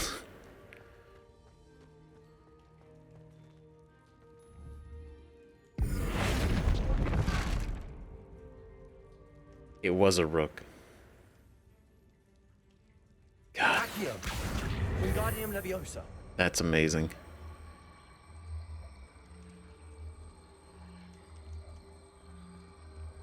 Oh. Is there a way to... Just like that. Done. Checkmate. This could prove dangerous if I'm not careful. And we got an unidentified face item. Excellent. The reward was the journey and the friends we made along the way. Now, it was neat. It was creative. Respectable. That took like 8 seconds. Fantastic. It's okay. I'm glad we came back. Right? And it's cool. It's cool that you use the spell to actually solve the puzzle. Right? I find that to be really neat, and I wish there was more opportunities in like the main stuff, like the main quests and a bunch of the other areas we go to. Right? There's more frequent uses for a lot of these. kind of like that, but that's okay. You know. Now, there's one thing that I do want us to do before we do anything else. Before we head into what is the end game. Right. Now, I want to preface this by saying anything we do not do before finishing the final repository and whatever comes after that, whatever follow-ups that occurs, right? I've done it for a lot of games, and this game will be no exception. While this could very well be, and like I said before, you guys will know before I do, that this is the ending of the game. This is the last episode. The story is concluded, right? But I've done post-game stuff for other games, like Horizon and God of War. You know, I even did it for Mass Effect 2, right? Like after we finished the main, there was a rival and everything. But that's my point. So let me know if you think there are other things that we should do that would be interesting to see, right? And we could totally do it if we don't get to it in this one, right? But I don't want this video to go and be like 5 hours long, because I know it would be if I tried to do everything in one, or just make another one, right? Just, it's a lot of stuff, and it's commendable. And I love that about the game, because there's so much. There's a number of places we haven't even been to, right? So yeah, let me know, right? But now, future champion coming through. Luca, we have not talked to you for a long time. In fact, I think like 3 seasons ago. Like winter. We're winter now, right? We talked to you when we arrived. And now I think it's time to claim our title.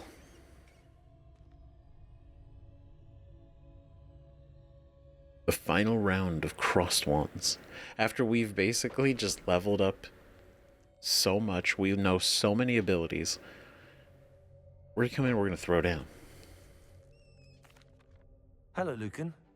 Is the final round of Crossed Wands ready? Big match today. It all comes down to this.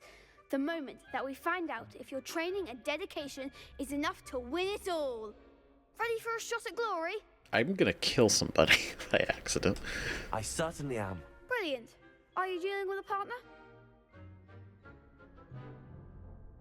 I know I could do it by myself, but, well, Natty, we're besties at this point. Yes, Natty. Then let's get started.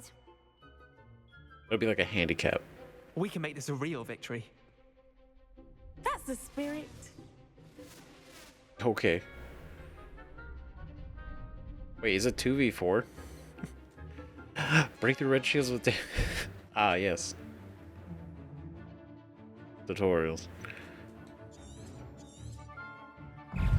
Alright, don't worry, guys. There goes my wager. Nope.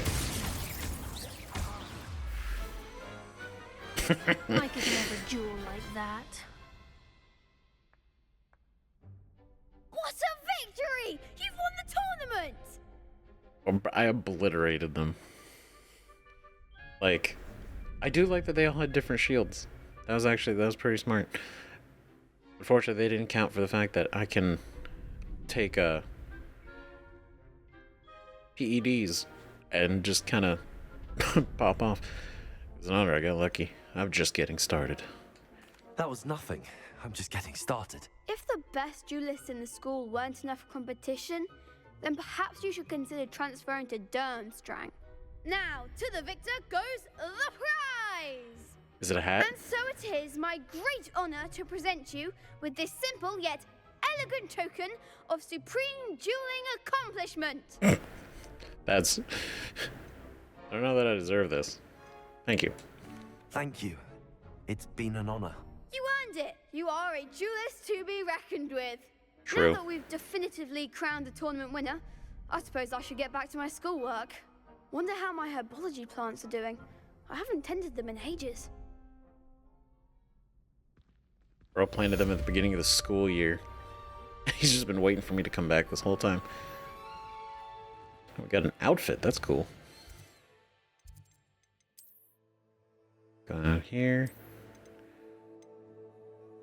Let's see, is it this one? Cross One's champion garb.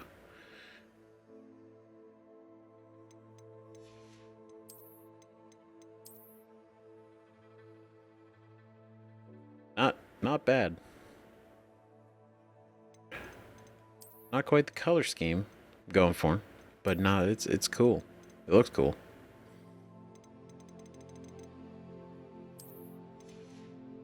I don't know why, I really like the way that this all comes together. It just looks really cool.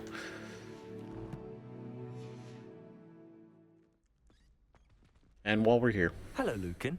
I'd like to practice with the training dummy. Excellent idea. This time will be a bit more of a challenge. Ready? yep, because this will also be good practice for the final fight. That'd be brilliant. Wonderful. I'll set things up. Remember to cast all the spell combinations before the dummy lands again. If you need to stop practicing before you finish all of them, let me know. Great.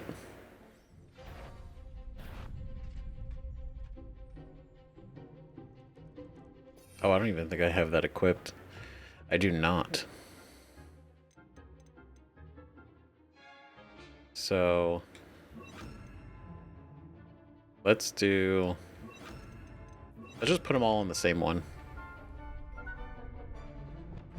Right? Accio, Incendio, Levioso. Good one!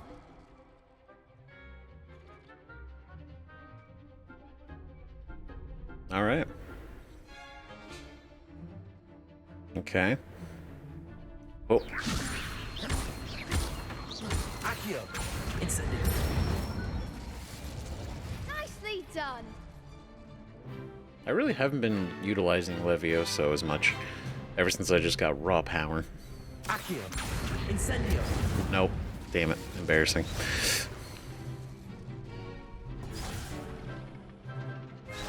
All right. Accio, Incendio. Nope. Hit him. That Next time, perhaps. wasn't fast enough. Oh, this is why we're training. Why we're training. Accio, Incendio. Levioso. Accio. That was something. I'm sorry. Okay. Incendio. Levioso. Oh, come on. Recharge. Accio. Incendio. There we go. Perfect. The perfect juggle. Excellent ball. Impressive wand work. I'd hate to face you in a duel. You would. Couldn't have done it without you. Just a dummy. Thanks, Lucan. You've been a great help. Oh, stop. Don't make me blush. Seriously, well done. Training dummies will think twice before challenging you again. That's Even right. though you won the tournament already, I'm glad to see you haven't stopped training. Stay sharp, my friend. Excellent. Absolute champions. The best duelist won, I suppose. You can't be beat, can you? Nope. I really can't. Revelio. It's kind of wild. I've not been beaten once by anything. Shame it's over. I was just getting started. Yep. Go practice some more. Out of respect. Right? Ooh, I see that. What are you? The Well of Four Beasts. Some students believe that a wish made over the Well of Four Beasts, whether near the Thestral, Griffin, Chimera, or Hippogriff, will come true for one who has gained the trust of any of the four.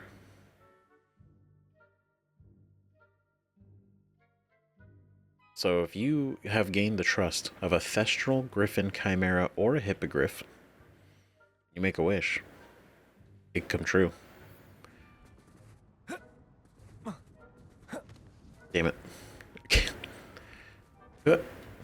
Alright.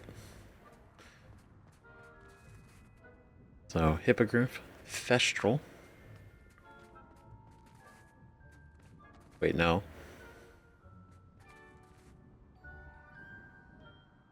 Chimera. Griffin. Hippogriff? No, maybe you're Griffin. You're the Griffin. You're the Griffin.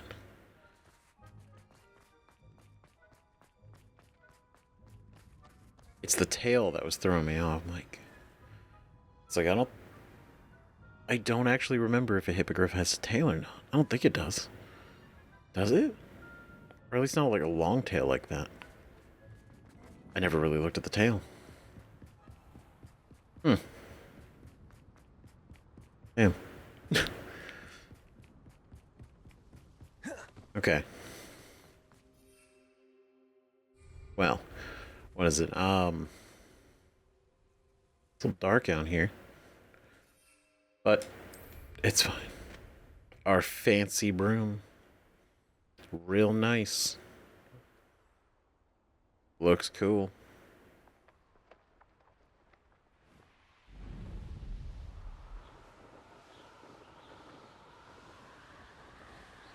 So good. Expensive. Expensive. The finest materials. Well, I saw these, so I'm like, well, might as well. Right? God, where's the other? There it is. Yep. And then, last one. Fantastic. Oh, we're almost 35. It's kind of ironic because there's no way we're going to get a whole, like practically 3/4 of a level, right? Since we were at the shop in Hogsmeade.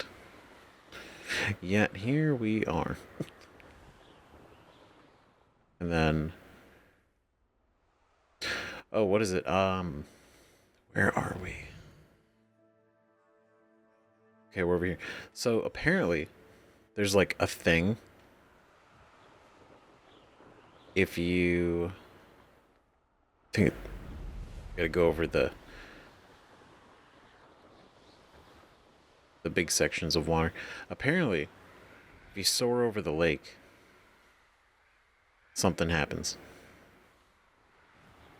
Allegedly.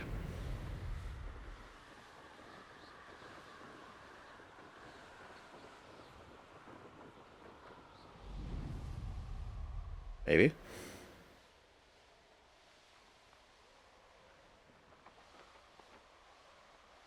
I don't.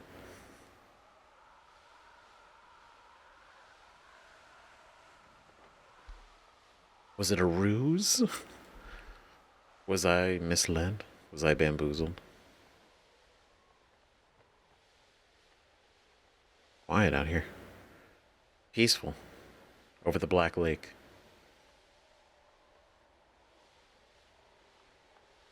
The Black Lake scares me more than the Dark Forest does.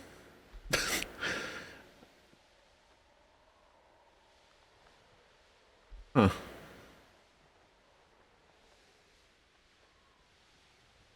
I don't know. Maybe it's not. Maybe there's nothing.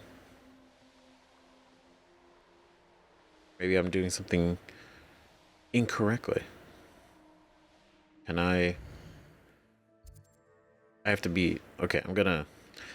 Maybe it has to be daytime? This is the last thing I'm gonna attempt. We attempted the train. That didn't really work out. gonna attempt this lake situation because I have faith. Right? Like, it's gotta be. There's gotta be. That'd be such a weird thing to be incorrect. Just have me run around the lake for no reason.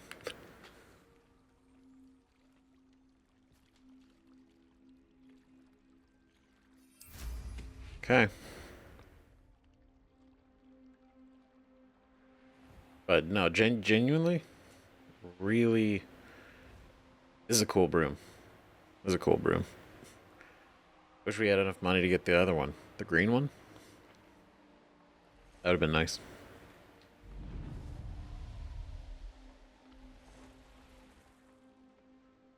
Oh. Doug Boggs. Is there any...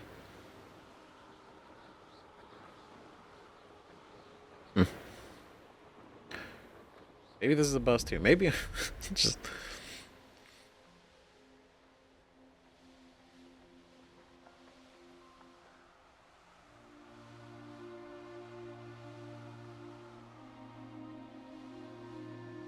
Okay, well, the music's coming on, which means the sun's coming up.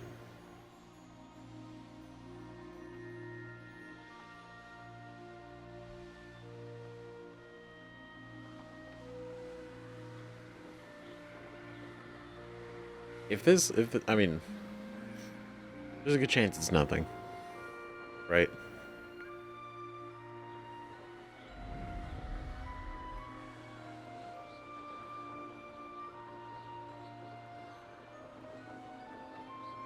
I don't know. Feels weird.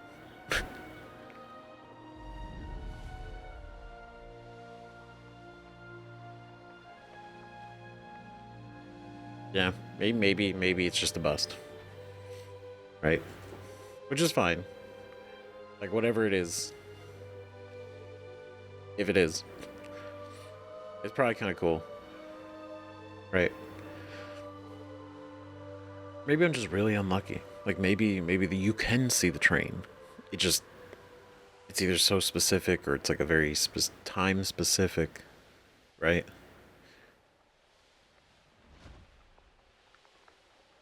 Whoa. I don't think that was it. Those are the kites. We saw the kites already. Hmm.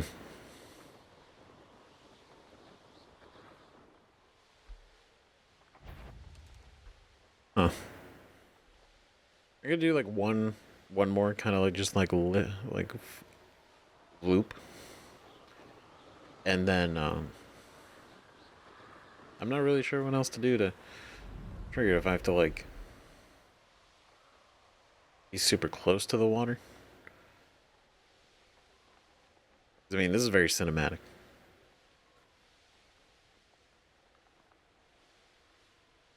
Very cool.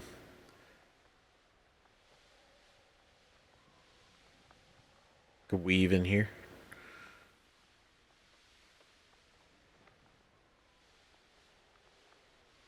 Hmm.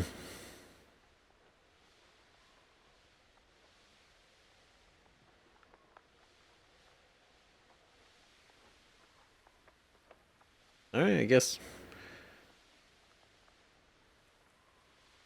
it's either I'm not doing it right or I'm at the wrong time of day. Something.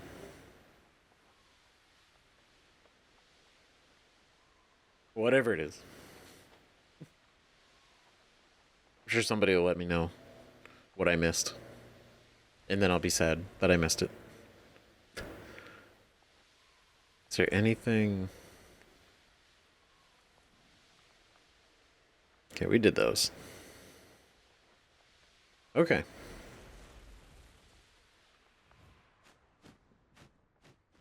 that another... Is this a new cavern?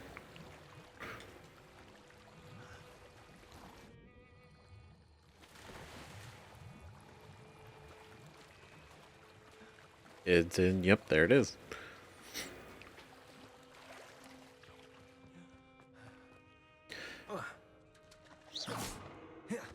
Since we're here, right? Revelio. Confringo. Accio. Okay, let's go ahead and change all this back. Right. And these... Okay. Capolso. Levioso.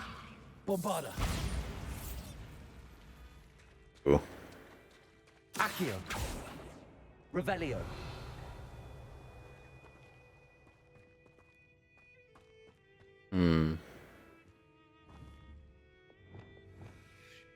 Descendo.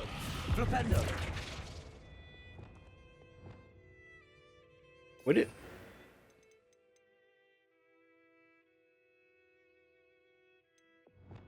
Oh. Incendio. Yeah. Accio. Wingardium Leviosa. Right, because I imagine, even though it's not like one of the designated boxes, it'd still probably use this. Right? Levioso. Oh. Nope. That is a hard no.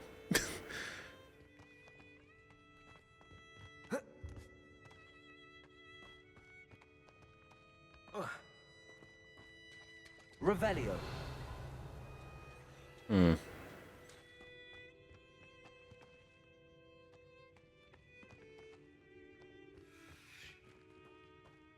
Levioso. What about...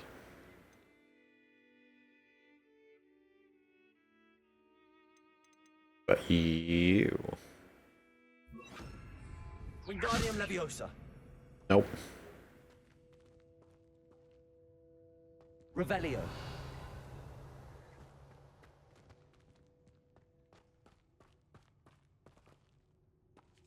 Because it's like in the wall.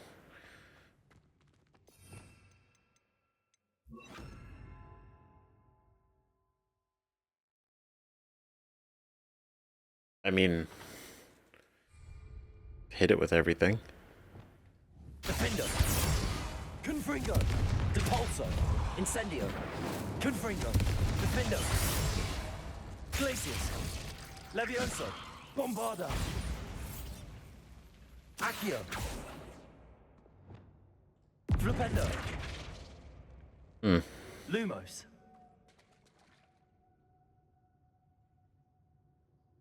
No?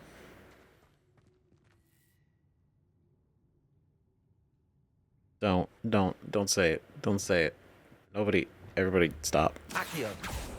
Okay.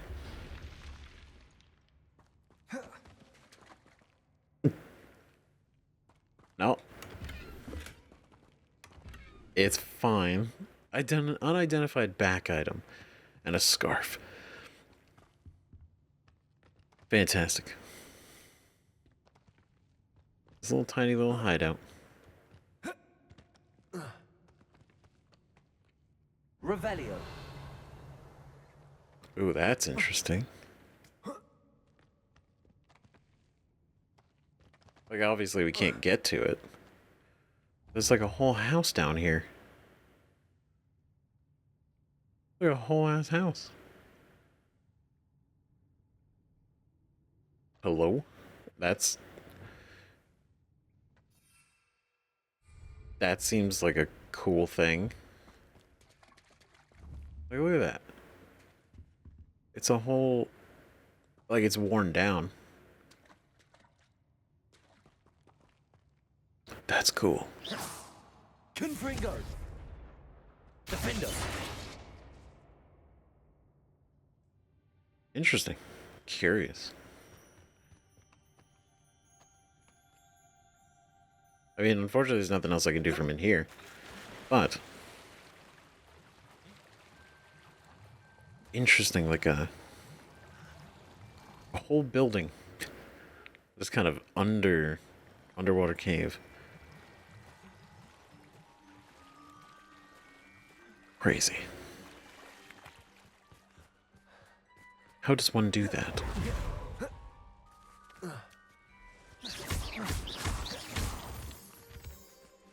All right. But no, I think we've dilly-dallied for long enough. Right? It's been building up. We've all been waiting for it. We've all been anxious. But I think it's time. I think it's time we head to the chamber. To the map chamber. Finally. Speak with Professor Fig and the Keepers about this imminent problem. As we now have forged the wand that we need. And in forging it,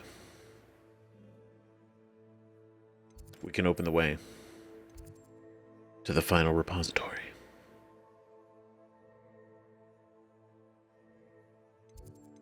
Is it doing anything in the room? Well, no. Do we need to pick up anything? That's what I mean. Because he used one of these in the duel. Right? We are tapped and maxed.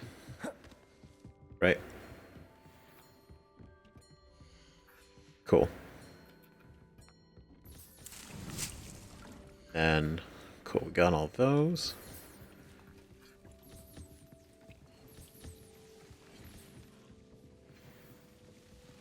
And then Wiggenweld.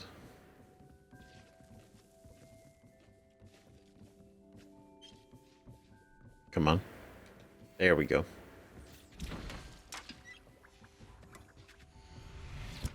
Okay, I think because we have 20, I think it's probably not the worst idea to actually just get maxed out on potions. We have the stuff. Okay, so that should put us at 25. Yeah.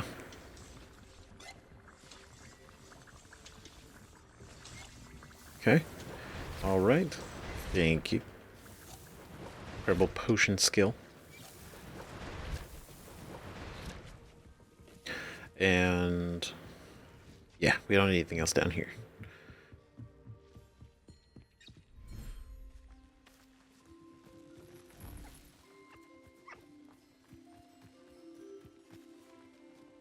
Right, well, another moon calf. And everything we have is already upgraded all the way. And equipped. Well, equipped everything properly.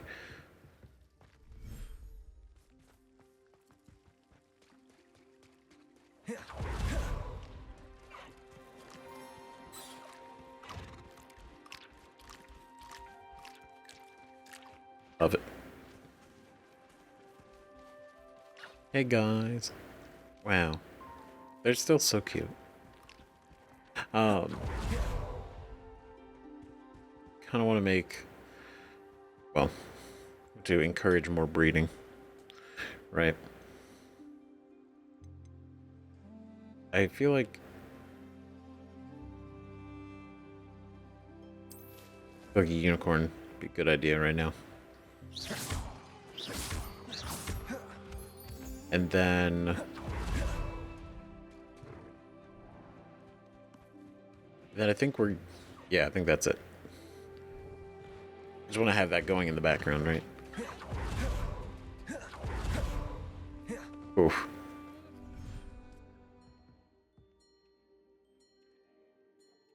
I just had Neasels and the Phoenix together.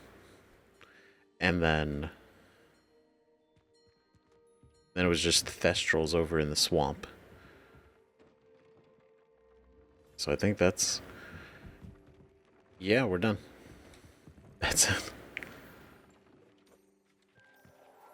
A coat and some goggles.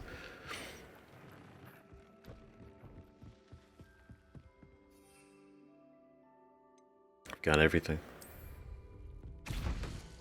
Okay, because I think we're good We're good. We're good. We're good. To the map chamber. To display the wand. So they can tell us how to get down to the final repository.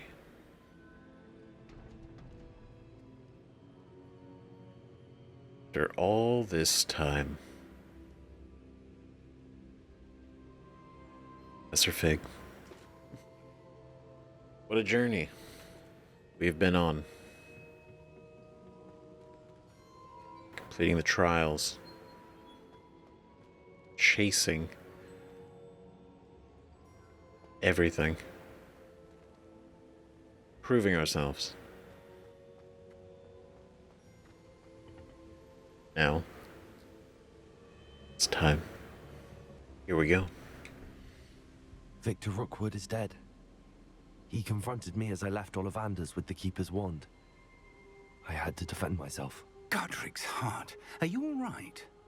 I know you're well able to defend yourself. I've seen it often enough. But Rookwood himself... Yeah, dude, like, completely was very much at the end of his rope. Right, he was like, I can't take chances anymore. You just... He snapped. He finally did. Like, Ranrok betraying him, and then he wanted us to team up with him. He was like, hey man, look, we can't let a goblin do this shit. Like what the fuck? Why are we letting a goblin use magic? Come on, man. You and me, we're the same, right? Let's team up. I really didn't know it, you fucking psycho. And then he saw we had the wand. And he very much was like, oh, no, that's I'm gonna take that. I'm gonna take that, actually. Fuck you. And I did not expect to actually kill him, but we exploded him. Got what he deserved. Ooh. I had to defend myself.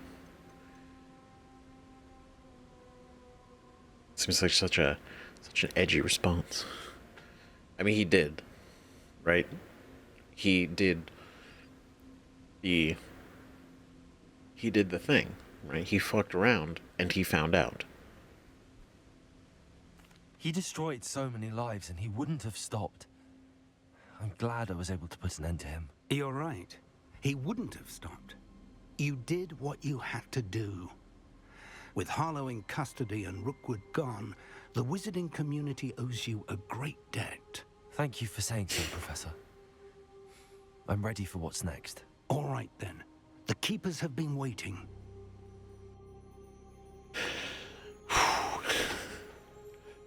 You have completed all of our trials, and you have done so under circumstances even I did not foresee. You understand now why all of this was necessary. The portkey, the vault, the locket, the book, the trials. To ensure that one with the ability you and I share would make the same choice that San, Neve, Charles, and I did. Now that you have witnessed my memory, you understand all that is at stake. Not everyone is what they seem. As you know, light does not exist without shadow, nor shadow without light.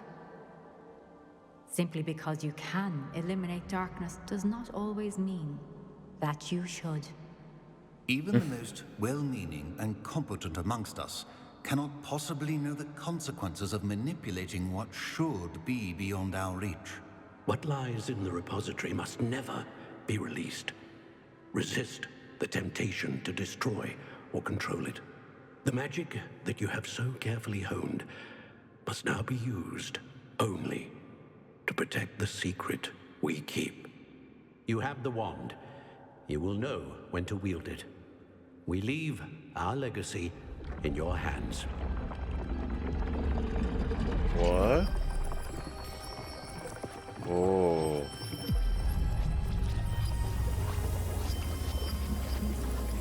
Astonishing. me the way Winky. to the repository. It was under here the whole time.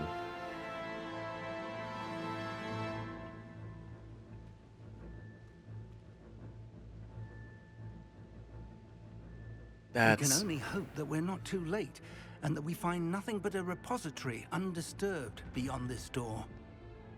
agreed.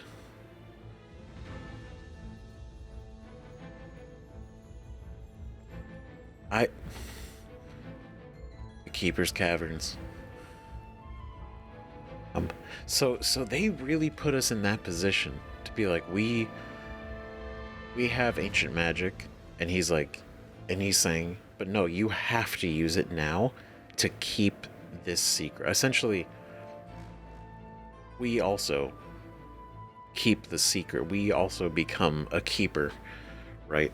And the idea is just to suppress this magic. Never talk about it, never let anyone know about it. Not just the magic, but the repository. Because he even said, don't destroy it. And don't try to control it. It just needs to be constantly kept. And like erased from history, knowledge-wise.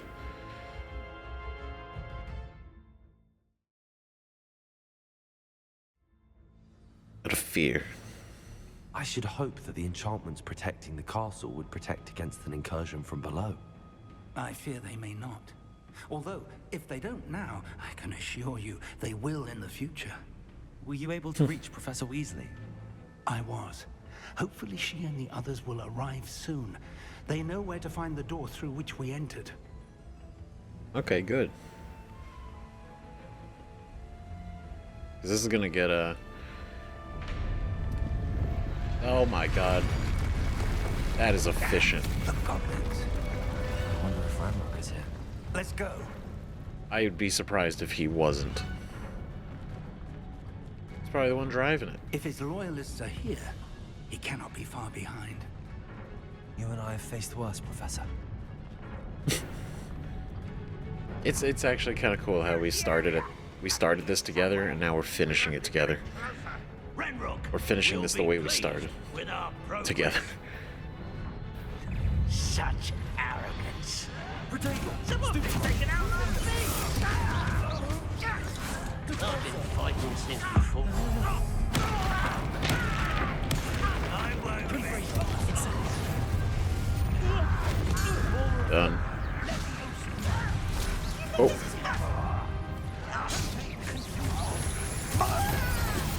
Oh. I won't rest. We need to press on. Ranrok must be here somewhere. This drill stands between us and him. We need to move it. I shall handle it. One moment. What? Let's go. Holy shit. Alright. Professor. Was that just like a really good depulso? Shit. That looked effortless.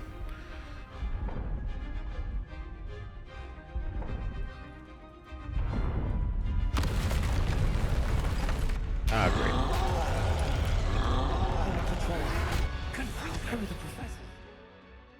Oh, shit.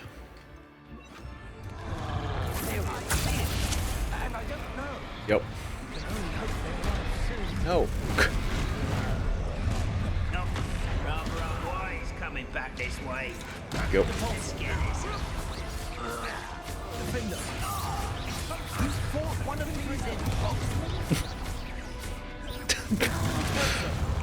Yeah, the professor's like, holy shit.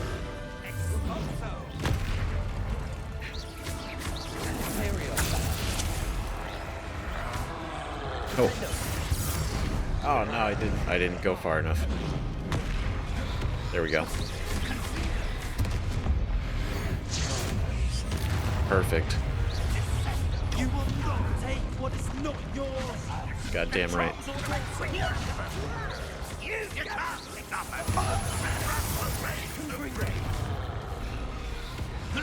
Oh.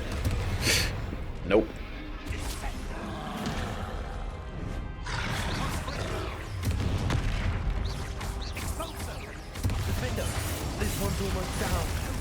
Yep, he's going. He's going. You're a great professor. Hell yeah. Nope.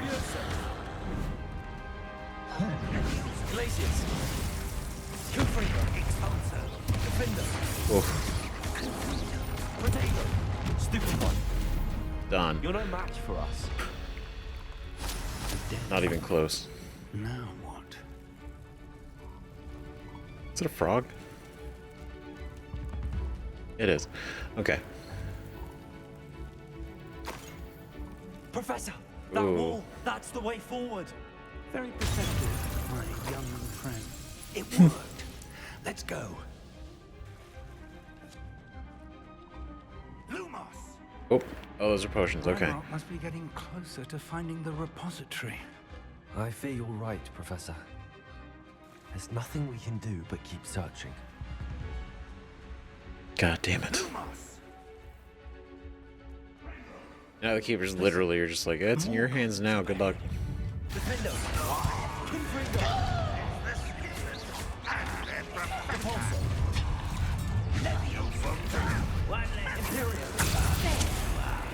Oh. Oh, God.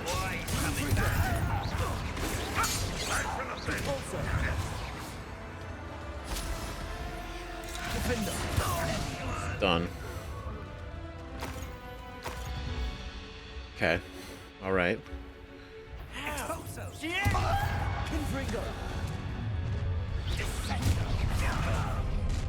Nice. Let's get this over with. Whoa, whoa, whoa. Enjoy suffering, do you? Release it!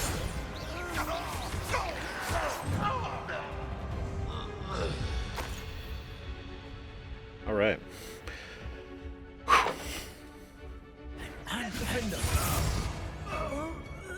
What you have there? Everywhere. We're getting closer, Professor. That way.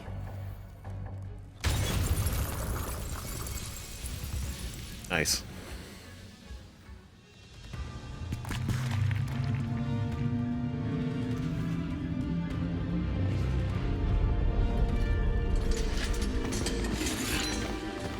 Okay. Oh my, why are they so established already? Oh shit. Oh, no way.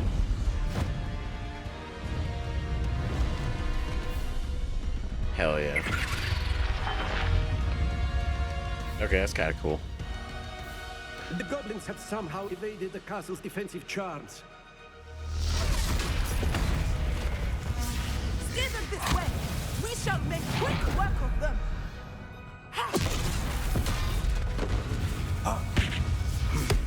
They got this.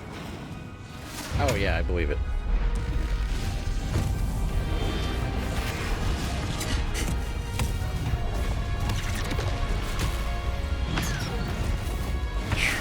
Easy. Time to move. We're in the thick of it now. We'll show these beasts who's in charge. Right?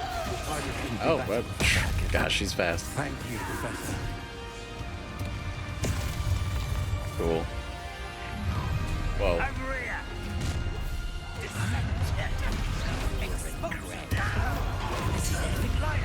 Yo.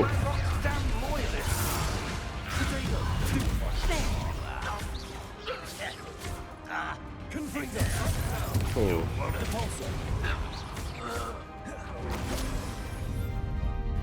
Look out! Oh my god. This one's worse than the last two. Stop him! Is he worse? He seems a little angry.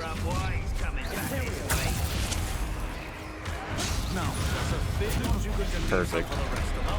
Oh god.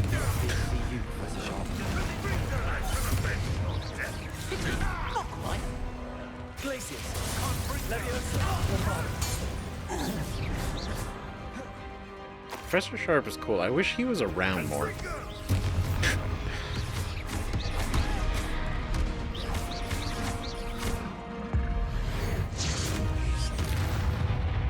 Damn. Oh, another one? Expulso!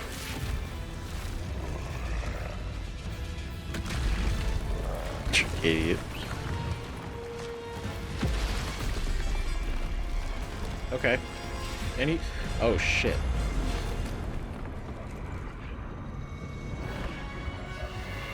Alright. I was like, that is... I don't know if Ortega would have worked.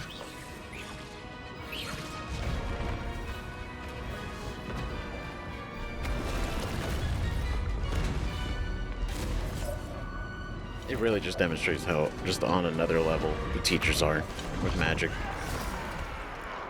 Even when they don't really show it, you know?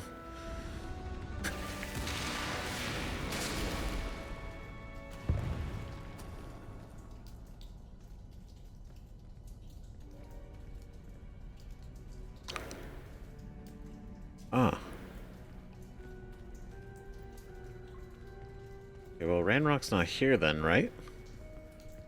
At least not yet. Unless he got in the room from the other side. No way. Do we have to really fight both of them? Holy shit. Quickly! Oh, wait.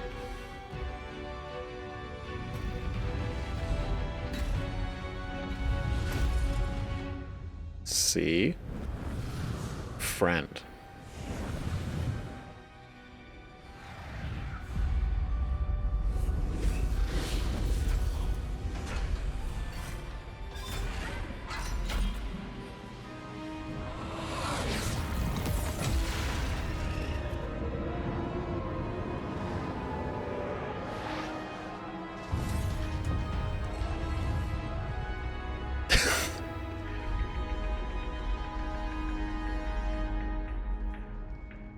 Damn.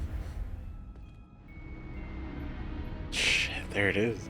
It's just been here the whole time. We made it. I'm relieved we got here before Ranrok. Oh, don't jinx it, come on. I can't believe this is it. The repository has been under the castle for hundreds of years.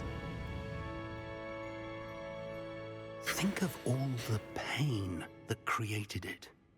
This is what Miriam, George, your friend Lodgok, and countless others died for. Miriam believed this forgotten magic could be used for such good, but she did not know the risks. She did not see what the Keepers have shown you, what Isadora showed you. You are now the Keeper of whatever power it holds. What do you intend to do with it? Oh, I intend to keep it contained here. I intend to open it. Man, is that tempting.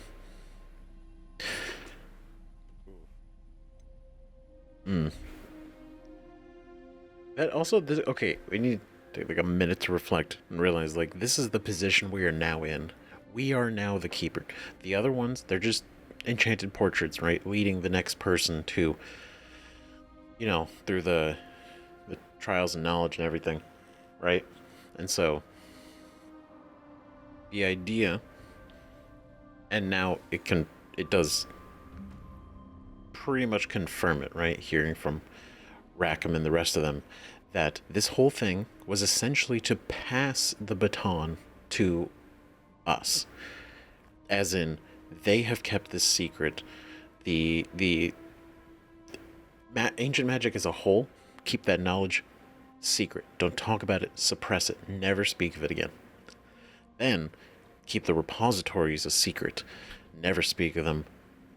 And the idea is now we are that. We carry that burden, right? We are the ones that now have to keep the secret and guard it and everything. Or we can open it and do it as Adora did, which is, I mean, we could probably take in that magic, right? Probably not good.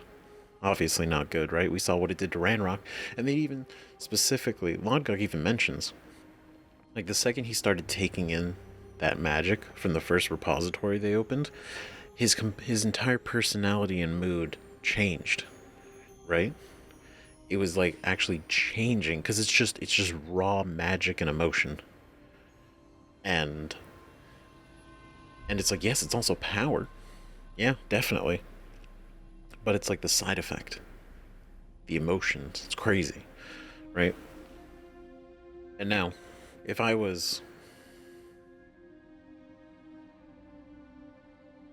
were doing more of... I would open it if we were doing a different type of playthrough. We're not. However, I feel like if we're going to be the keeper, going forward, I like to imagine we'd be a lot better than them. Right? This would be... Like, maybe we don't have to bring up the repository, but like ancient magic could be something that should be studied and learned about. Not, for those who can actually see it, right? They should be guided a little bit better, right? Not that Isadora was evil. She was doing bad shit. But she wasn't an evil person. She just thought she was doing good. And then at the end, when she was even confronted about it, and even went around and was doing it preemptively. That's what's even crazier. Is she wasn't even taking people's pain, like when they had pain, but she was taking it like the students were coming to see her, which is a crazy line, right? Like, the line, she's already past the line, can't even see the line anymore. But when she started doing it on the students, that was even worse. Even worse. And then she's like, well, everybody feels pain. And so, I imagine she probably was preemptively removing their ability to feel pain so that it wouldn't be a factor anymore.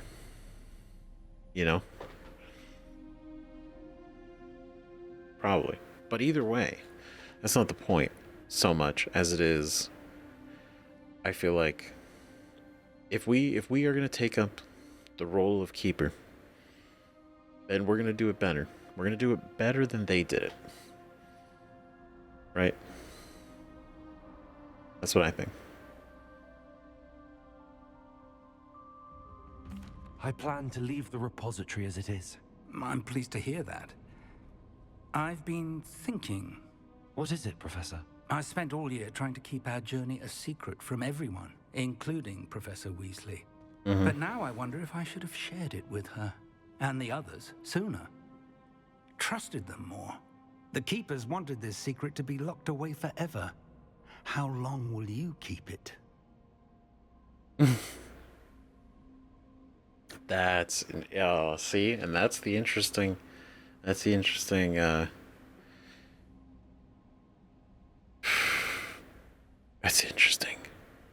Shall keep it secret for now, shall keep it secret forever. Right?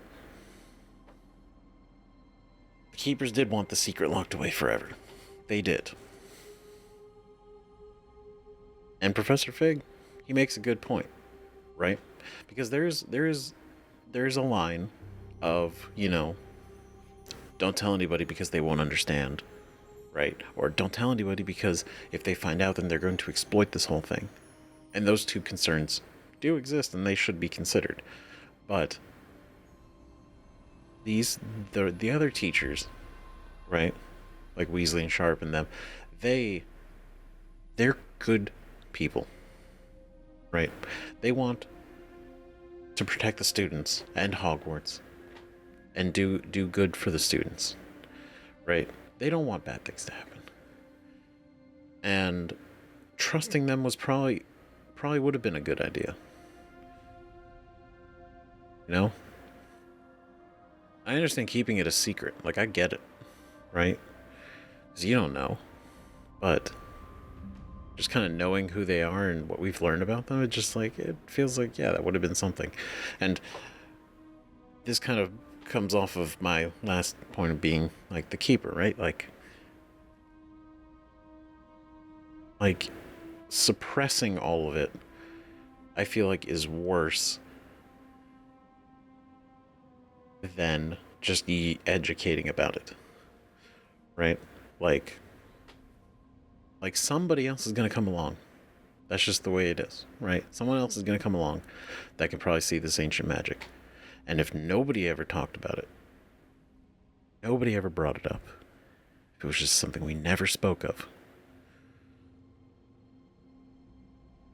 what's to say that that person's not going to go out of their way on their own to try to learn what this is, and then they go down a path they don't quite understand and end up in the same situation as Isadora, or worse, right? And I think keeping it a secret for now is good. Forever doesn't seem like a good thing in the long run. I plan to keep it secret for now. But in time, when I'm ready, I plan to tell those I trust everything and accept their help. I believe that is what Miriam would have wanted. We should trust in others. If anyone can rise to this challenge, my friend, it is you. Appreciate that. Son of a bitch. Arrogance of wizard kind. Goblins built this repository. It belongs to us. Enough, Ranrok. It was never yours. I've been wanting to play with this. Or Miriam's wand. Oh She shit. simply handed over the container. All of this could have been avoided. Foolish, self-important witch. Holy shit. So he did kill her. Kind. She didn't know when to give up either. No.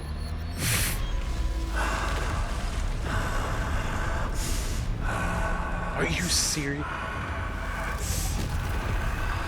God damn it. Oh. Wait, did he just... What the fuck? So the one thing we were trying to stop is now happening. What the fuck is that? Goblin kind shall answer to no one. Oh my god. He's like a goblin silver dragon.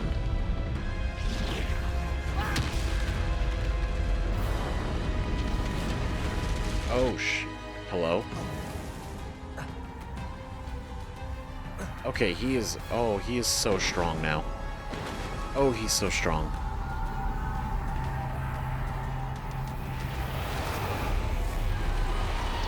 It's feeding off the power from the repository.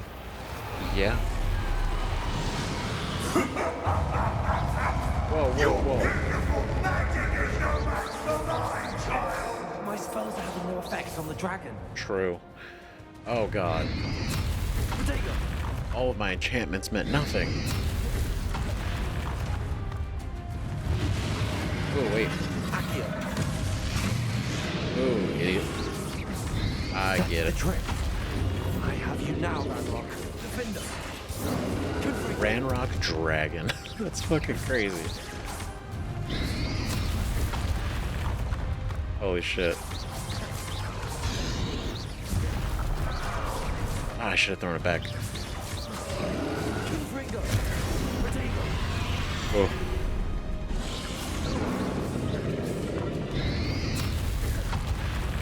God, it's like crazy. He's got this like... You protected yourself again.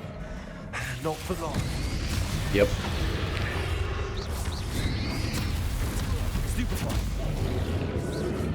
There seems to be some fight in you after all. No matter. I shall rid you of it. Come close. God, the fact that he's got all this power. Like, the largest repository, and he's just absorbed it all. Stop me. And it has warped him. I don't know why it turned him into this, or unless he chose this. But that's wild. Oh shit. Oh god. Oh. Okay, I need... Oh, damn it.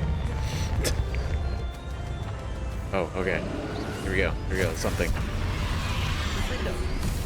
There we go. Get wrecked. Don't like that very much, do you? Ooh, ooh, ooh. Yeah, it hurts, don't it? You have no idea what you're doing. How long are you going to keep up this charade? A casual walk.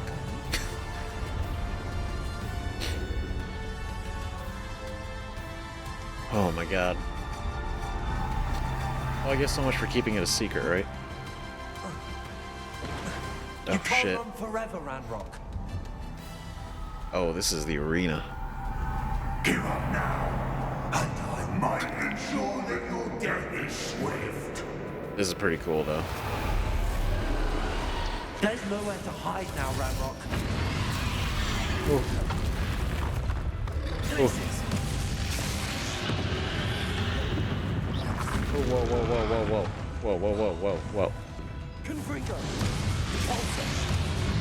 Okay. Not so powerful now. Are you, Ranrok? Right, bitch. This cannot be happening. You will die. I know you're feeling it now, Ranrok. You're weak. This ends here, Ranrok. It does. Think you can stop me? Oh, god.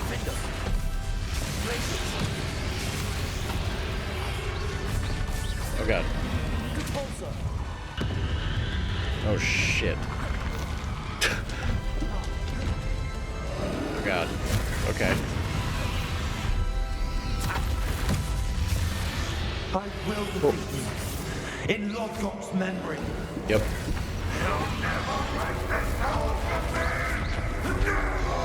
So strong. Get him. This is for Professor Fig.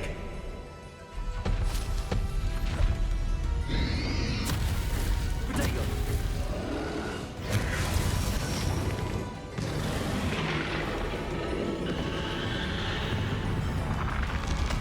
Oh god.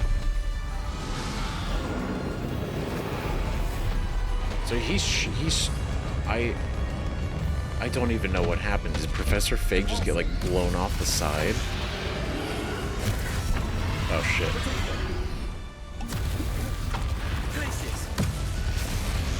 God. Oh, there we go.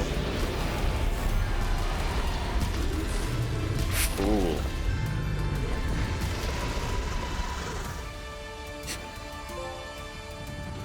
Oh shit. Her wand.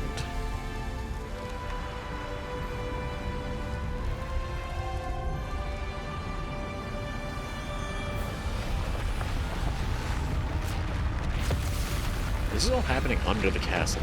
This seems real bad. Like unstable. I mean, it is unstable.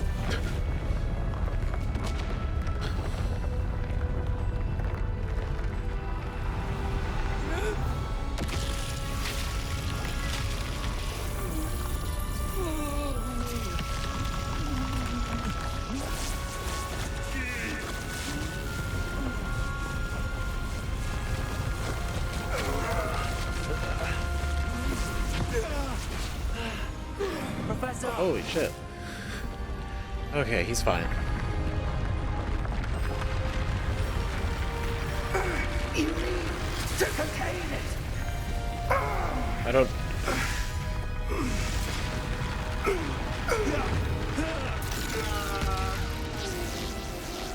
Oh, sh...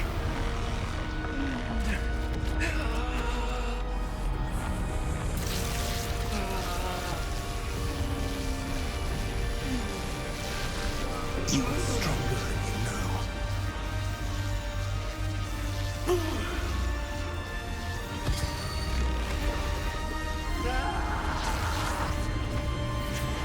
Oh my god.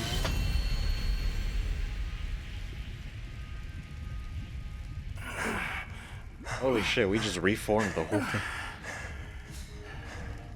Professor. Miriam. Wait, no.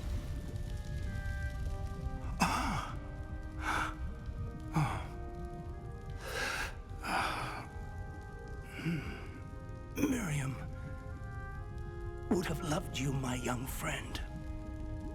Stop. The wizarding world could not be in more capable hands.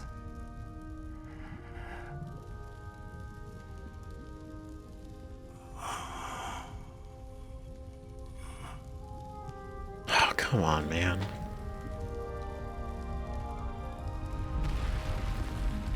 Really? God damn it.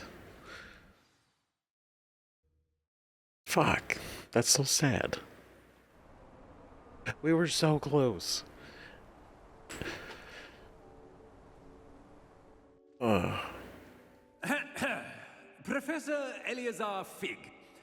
I dare say he was a beloved professor to many of you, certainly a long-standing colleague to his peers.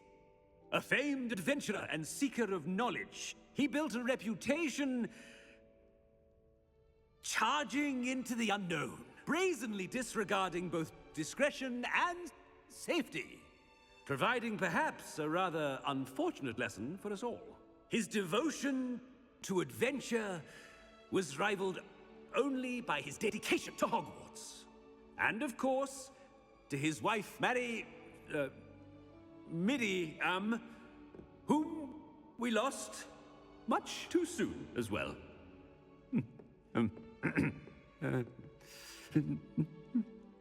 Yeah.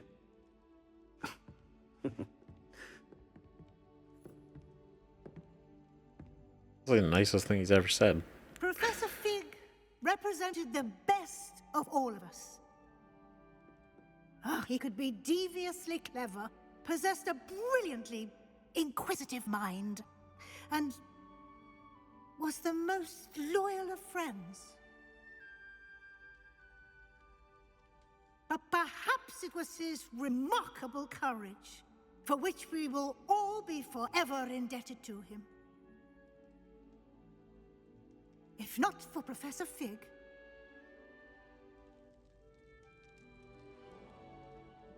well, I can say with confidence that if not for him, many of us, let alone Hogwarts, would not be here today. True.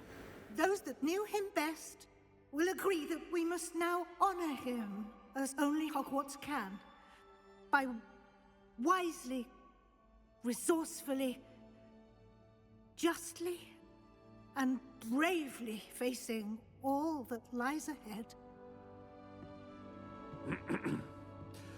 To Professor Fig!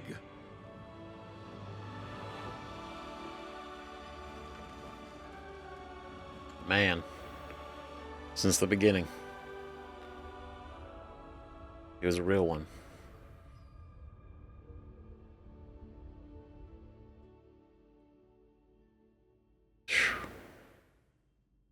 Like, I actually can't believe Never imagined we'd he didn't have a make it. funeral for one of our professors.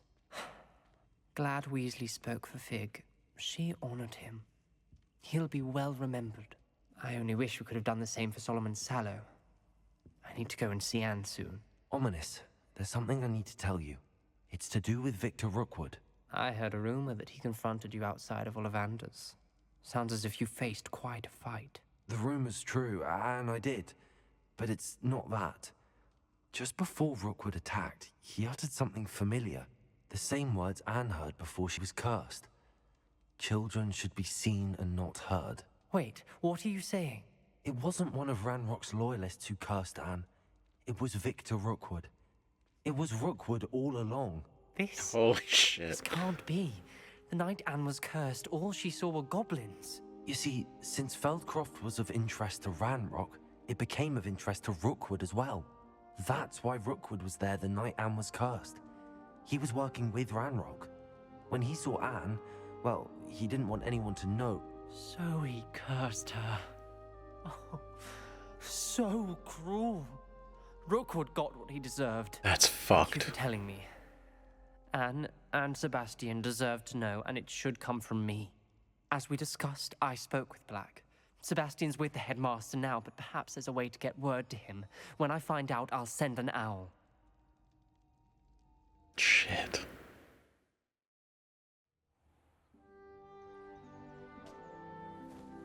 Ugh. The fact that Rookwood was the one that cursed Anne is so... That's so fucked up.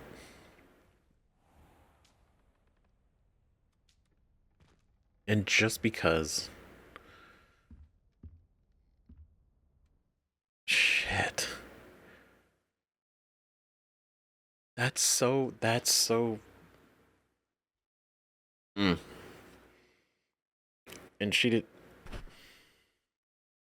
What the fuck? So no, he got what he fucking deserved. He's done. He's done. Anne has been, well, in a way, avenged, right? But she's still cursed. Jesus. And that's that. Congratulations, you've completed the story of Hogwarts Legacy and reached the end of your school year. I can't believe we actually finished the story. What a interesting ending. We fight Ranrok. He turned into a dragon after absorbing all of the repository power. And then we took him down and then used... And we used the magic to reform the repository and like condense and like recontain all of the magic, right? But unfortunately, Professor Fig didn't make it. But we reformed the repository.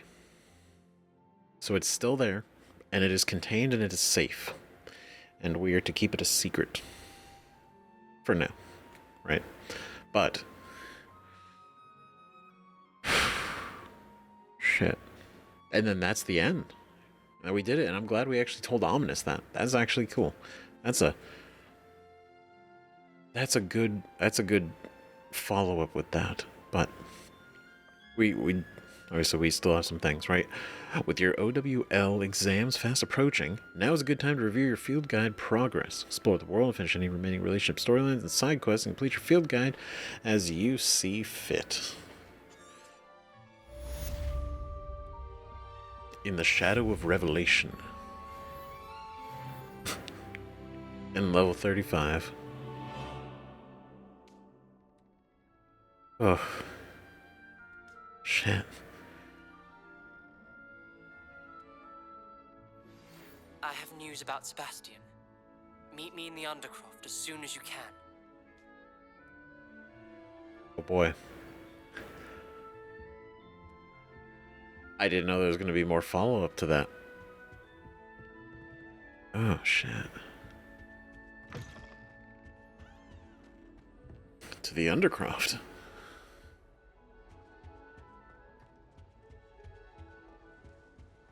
It's got news of Sebastian. Which I want to preface this, right? We're going to make our way over there. So I don't know. And I say it so many times before, so I'm sorry if I keep repeating myself, but like the whole Sebastian thing, choosing to turn him in or not, is honestly probably one of the hardest decisions this entire game. Because the man was like, when you think about it, he embodies like almost aspects of every house, even though he's just a Slytherin, right? He is Slytherin, but he is like loyal as shit. He's smart. He's cunning. And just like he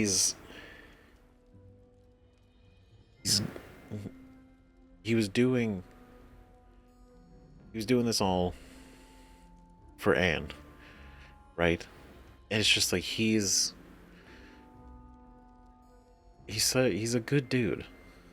And I'm pretty sure because we decided to turn him in, and not that I am like, oh, I should change my mind, but I think about it, it's like, yes, it was murder, right? But it also, in a way, it was self-defense. Even though in the moment when he did cast it, Solomon had stopped, right? He stopped attacking us, but he still chose to attack us. Solomon still, while we were trying to talk him down, he was willing to probably kill us, like, straight up, right? But point is,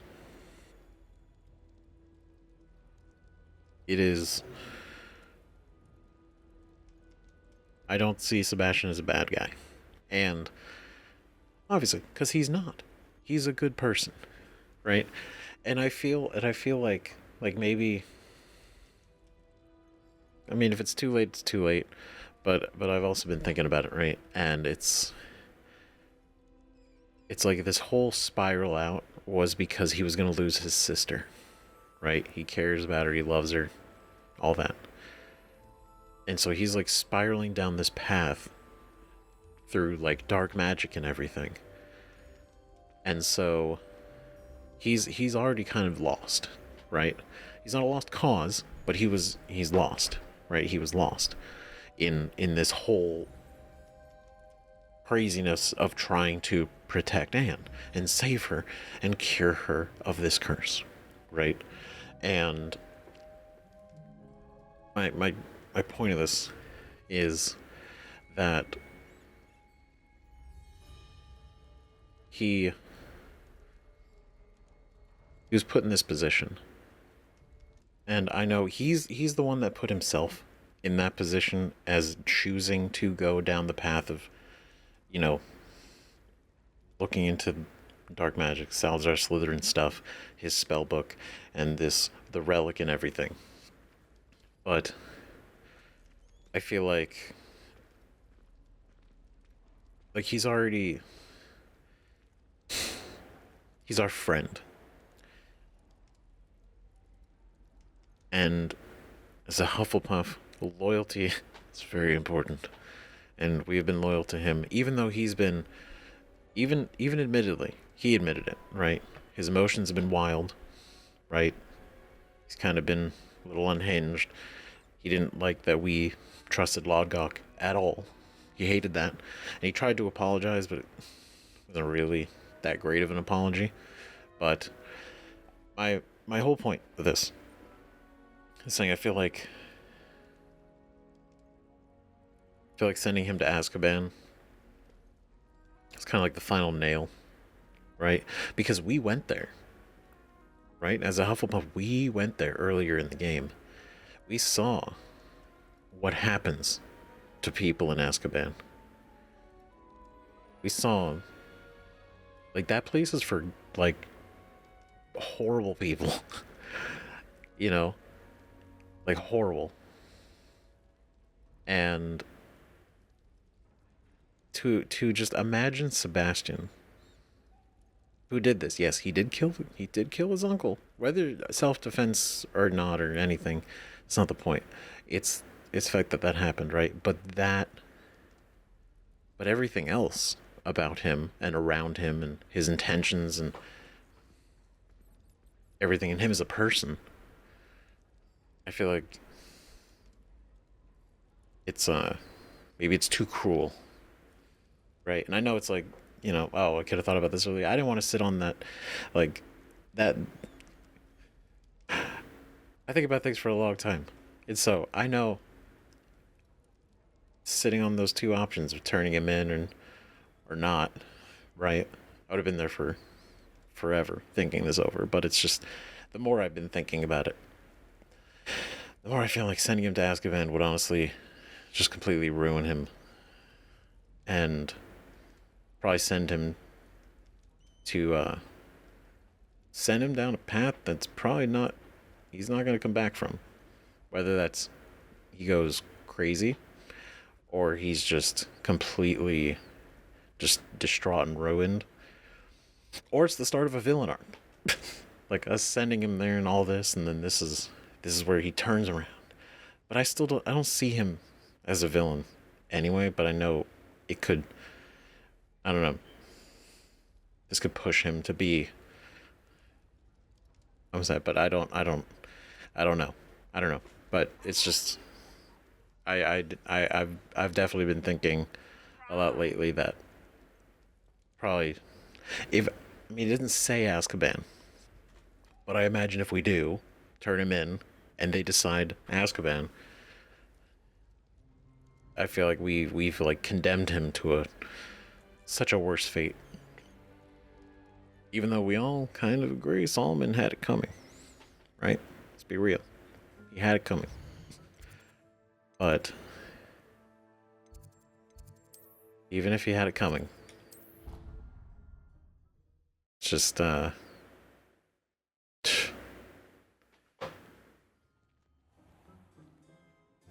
so that's just been in my mind. Just like, yeah, we I feel like we did something worse if we end up sending him to Azkaban. Or by us turning him in, causing this to lead to him being sent. I feel like I'd feel way worse about that. You know?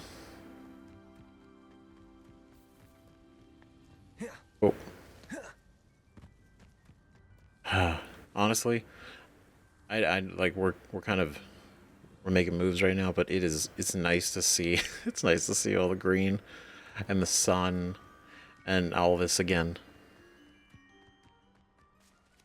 Like, this is nice. It's nice. This is nice. Can we go in here? No. Okay, well. Trying to make our own. Just make our way to the Undercroft. Right.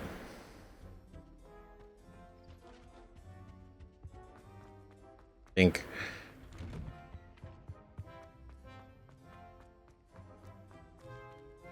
No, that's the other challenge room. Well, let's just. I'm getting all turned. I'm getting myself turned around.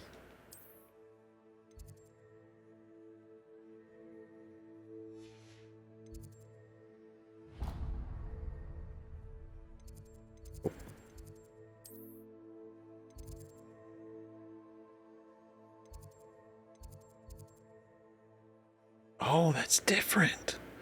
I'm so dumb. I keep. It's like, this isn't where the Undercroft was. It was. It's like here.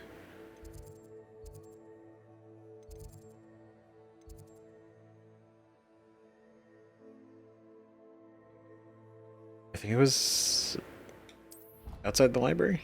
It's been a minute since we actually been there. Outrage! No one makes a fool of Ferdinand Octavius Pratt! So we're here. Need to leave the library. You're my second favorite hero. I'm the hero. Oh wait, that's right, yeah. I am. I'm not impressed in the least. Hear that? She's not impressed in the least. Who says I was trying to impress anyone? I don't see why you're making a fuss. No one's making a fuss. It's a relief to finally have an answer as to why that portrait was empty. True. Central Hall Fountain. This ornate fountain features intricately carved statues of denizens of the magical world, including a base of stone sirens circling the fountain's base.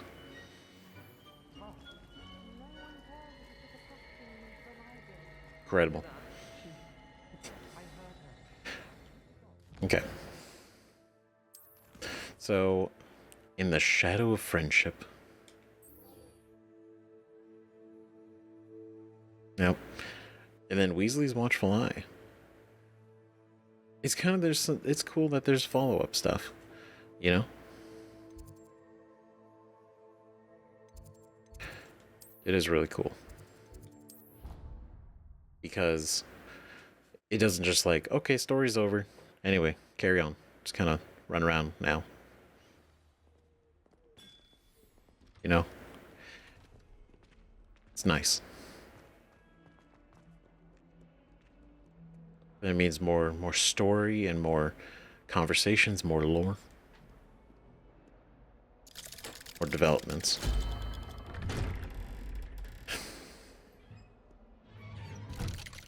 I worry about this though.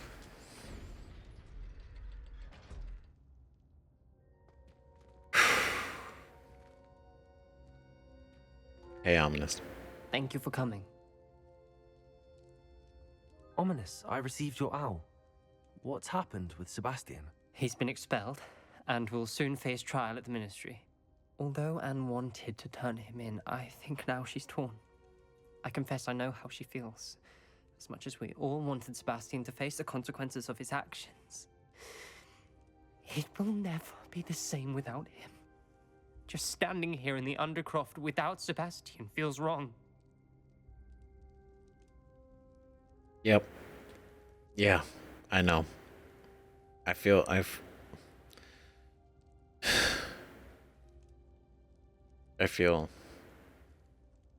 the same.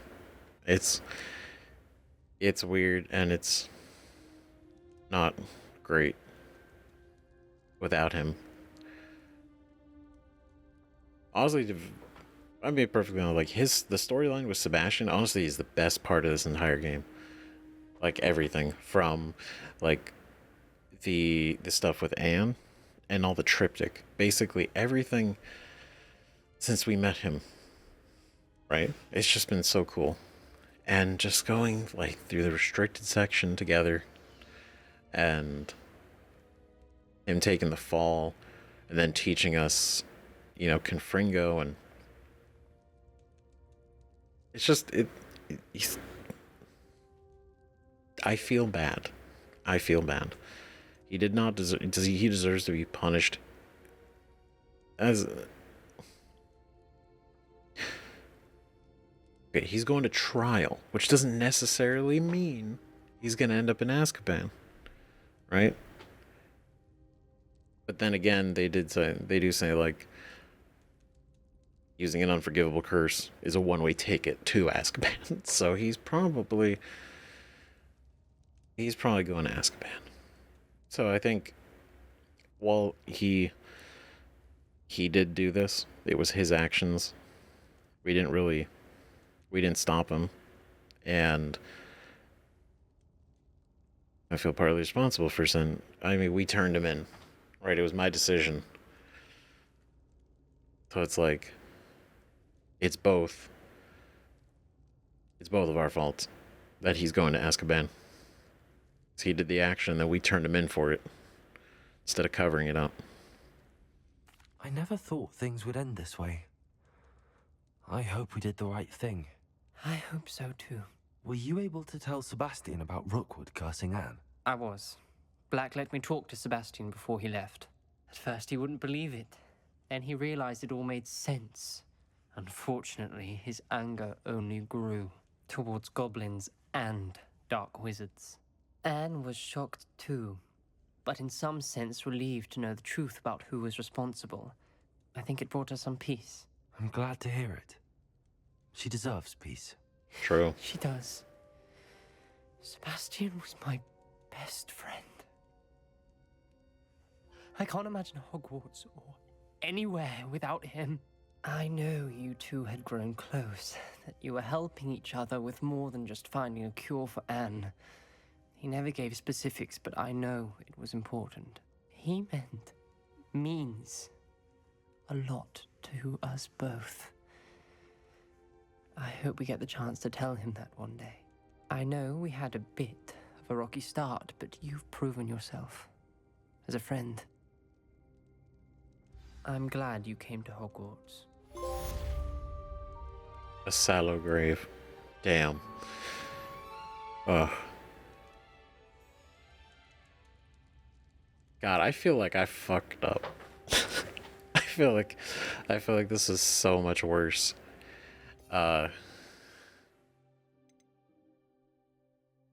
I feel like it's so much worse that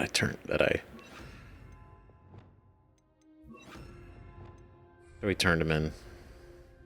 Just that whole conversation, like, yeah, I can't imagine Hogwarts or anywhere. It's like we're all best friends, man. I can't believe we found ourselves trapped in that scriptorium.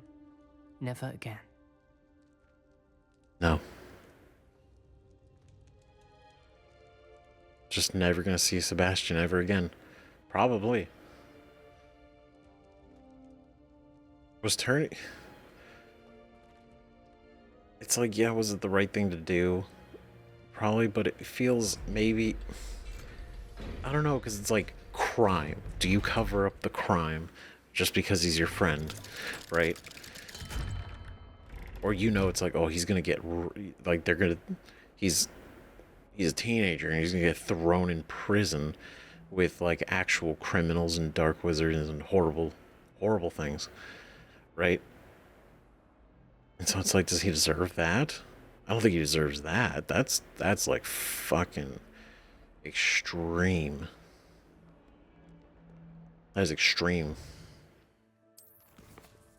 Right? And then just knowing, like, what he just told us, right? He now knows that it was Rookwood. Which is like, okay, cool. A little bit of peace of mind, right? Especially knowing that the person who did do it is dead. Right? Right? Great. But the problem is that now he's even angrier. And so it's kind of... It's like, nah, maybe that's the villain arc. Maybe that's the villain arc that I spurred on by doing this. I don't know, shit's conflicting. And that's what makes it... That's what makes it impactful. Right? So if it was easy, it wouldn't be a big deal. Right? But... Professor Weasley. I've arrived. Professor Weasley? You wanted to see me? I did. We haven't had a chance to speak since I know you were quite close with Professor Fig. Hogwarts won't be the same without him. No, it won't. But I can assure you that he would want us to press on, and that he would rest easy knowing that the future of the wizarding world is in hands like yours. Thank you, Professor. You've had quite a year, both inside and outside of Hogwarts. I've heard all sorts of rumors. You've ridden a graphorn, befriended a goblin, rescued hippogriffs. And I don't even want to know the truth behind the rumors that you visited Azkaban. How did you... It's harder to keep secrets around here than one might suspect. I'm just glad you She's found too smart. such a good friend in Miss Sweeting. It's nice to see her engaging more with her classmates. Oh. There have evidently been Snidget sightings in the area lately. If the Centaurs are to be believed, 2 Hogwarts students are behind it.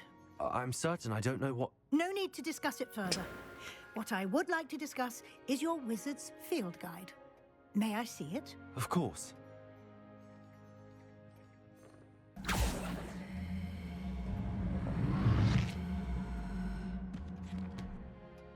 I did my best. Oh god.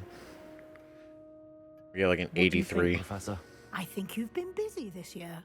It seems you've completed much of your field guide. Well done. But you've still a little left to do. Fortunately, you do have some time to prepare for your OWLs. I will confess, I had a sense about you from that first moment you came bursting in, late, to the sorting ceremony. I am pleased to see that my instincts were correct. To think you've only been with us a year and you'll already be taking your OWLs, well, it's nothing short of astonishing. Thank you, Professor, for everything. You are most welcome. I look forward to seeing what you do during the rest of your time with us. It's crazy to think about. It's only been a year. Right? In both the real world and in this game.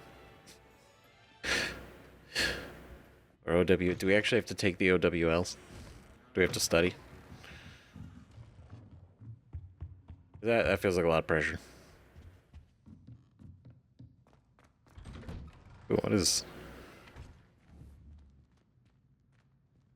It's a wild little thing.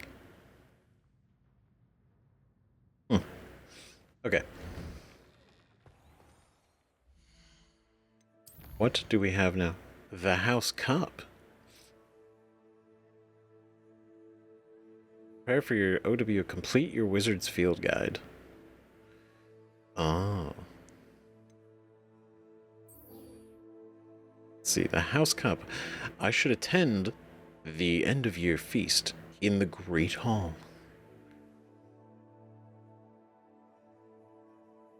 Cool. I didn't know we'd actually be able to see the House Cup ceremony. And that seems to be what we're getting. Hopefully we've been pretty good. Right? Hopefully. Hopefully we win. That's what I want. That's what we want. Completed and stone necklace.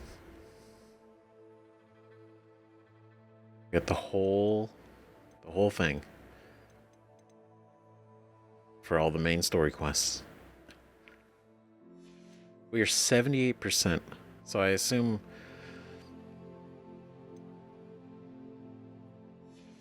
this is what... That's what we need to complete.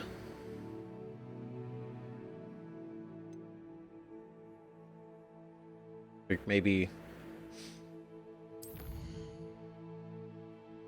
It's probably also this.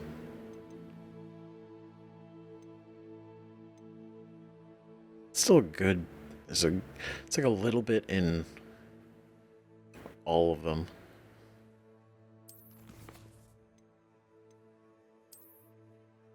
Right? Unless this is it, right? Just the field guide pages. Right? Because then it's 4 in Hogsmeade. And then 16 throughout the Highlands. Wizard's Field Guide. That's what I'm imagining, right? The field guide pages. So that might be a thing we're gonna have to do.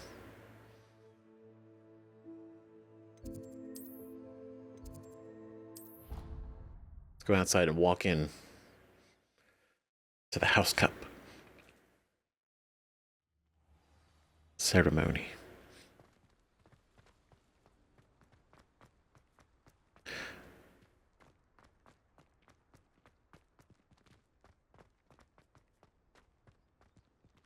All right, but before we go in, we need to dress the part. We do. We do. This was purely for combat, tactical purposes. Right? A little bit of style. But for the House Cup, end of year, all that kind of thing, we gotta full represent. Right? Loosened. So there's that one. Yeah, I kind of like the loosened one, actually. That one's pretty nice. Okay. Now, what do we wear underneath? We wanna wear our best, right? Like that's kind of nice. That is nice. It is factually nice.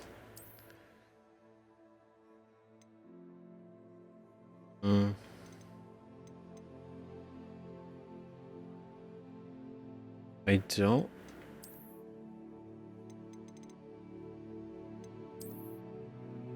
It's the the vest is really nice. I think that's what gets me. Right, the vest inside matches the robe on the outside. This is important. This is literally, we only get one end of year ceremony. So make sure we dress up right for it.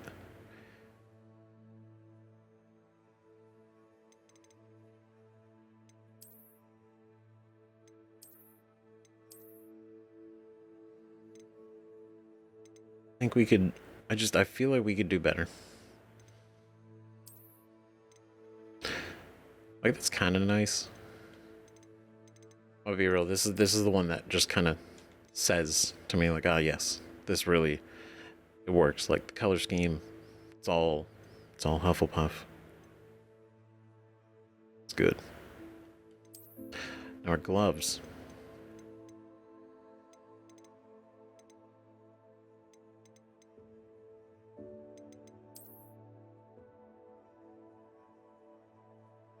So kind of nice, but I think I might go with the... Maybe these?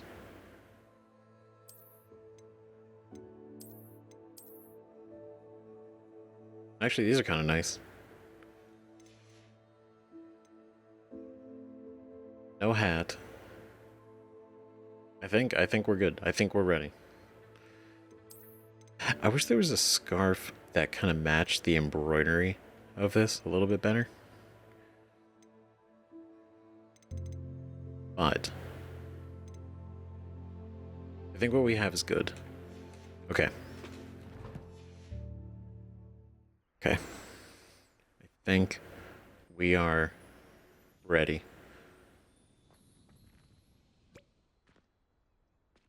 Fascinating.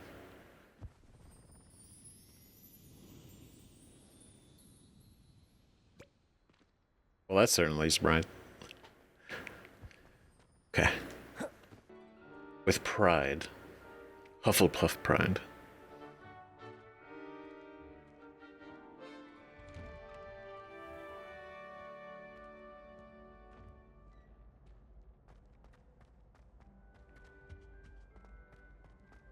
Into the Great Hall.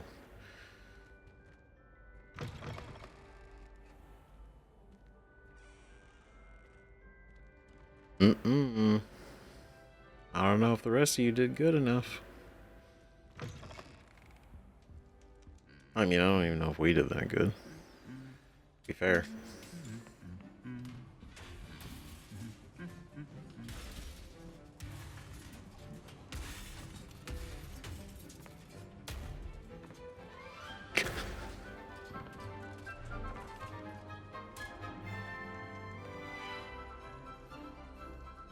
Good.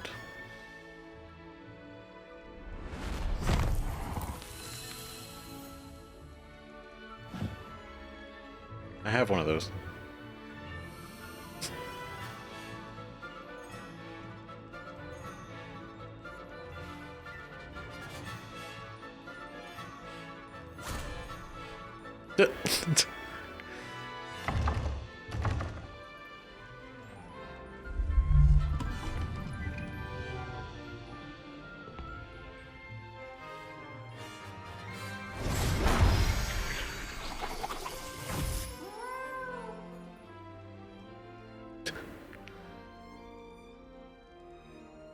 Huh.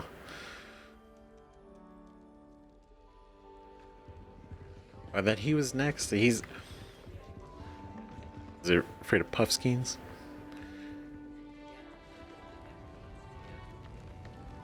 All our friends.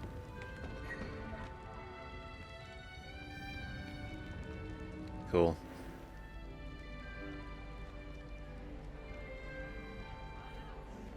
This year, we have seen our students exemplify the bravery of Godric Gryffindor.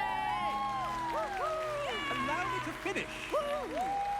The loyalty of Helga Hufflepuff. The wisdom of Rowena Ravenclaw. And the ambition of Salazar Slytherin. And so, the winner of this year's House Cup... Excuse me, Headmaster, if I may. One particular student's heroism during the attack on Hogwarts, not to mention the level to which they have excelled in their coursework, as a new student, no less. Oh God, the pressure. Well, it would seem that it certainly merits... I'd say 100 points to their house. Wouldn't you agree? Ah, yes. Thank you, Professor Weasley. Just 100. I suppose we have our winner.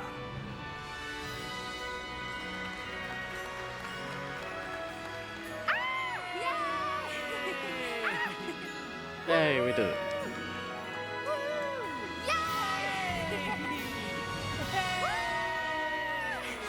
Great Hufflepuff all day.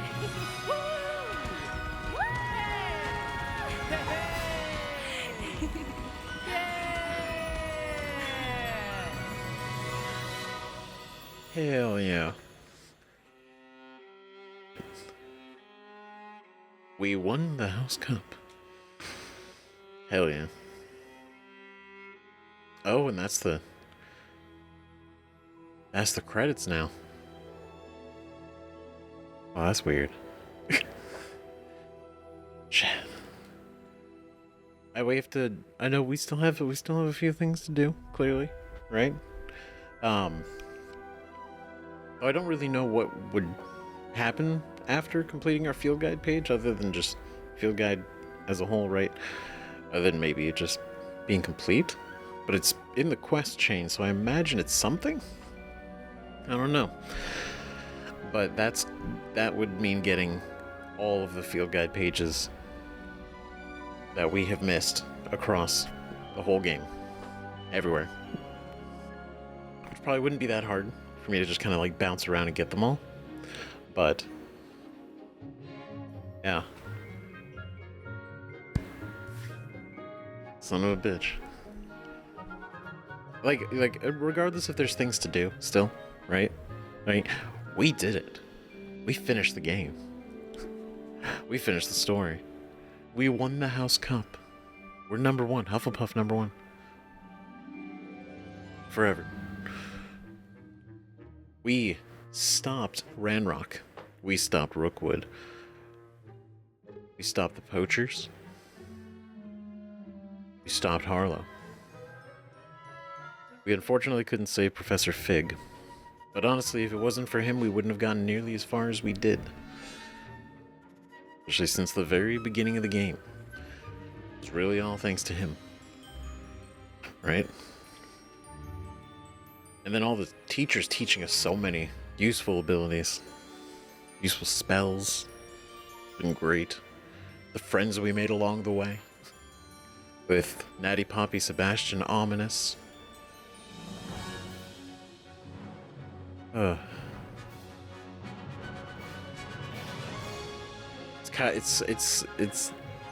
It's weirdly surreal. Finally, actually seeing the credits actually roll for this game. It's been a long time coming. Right? So long. And we returned with episode 3 after a little bit of a break, a little bit of a gap. And here we are. And this episode is already longer than I thought it was going to be, but here we are. Big finale. But no, like obviously it's the credit. Like whether we do more or not, we'll talk about that in a second. Right? But as far as this is the conclusion of the game, right? I guess it'd be it's a good part to discuss, right? Love the credit. Love that it does all the shots here too. It's really cool. I have a lot of thoughts on this game. I have a lot of thoughts through the game, but we've been bouncing around. I've been expressing them as often as I can, but also there's a lot, right? And literally this game is fantastic. It's so good. I don't know if I could give it a number, right? But it's really great. It's really great. Like, regardless of my own ability, right? To play this game. As good as it could have been, right? Let's keep in mind. One, did I combine spells as well as I could have? No. Did I dodge every red alert spell? No.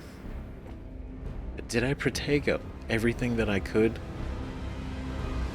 Not often. But goddamn it, did I have a great time. Goddamn, was this fun. Combat in this game is so fun. It is so smooth. It is so fast. And it is so, like, fluid. The way that you have the spell hotbar. You can swap between them. Like, you can cast, change, cast, and just, like, the way you can just kind of, like, pop off is so cool. It's so cool because it rewards you for being quick, and the way you can set up each one to be however you want it, right? It's really cool. It's really cool.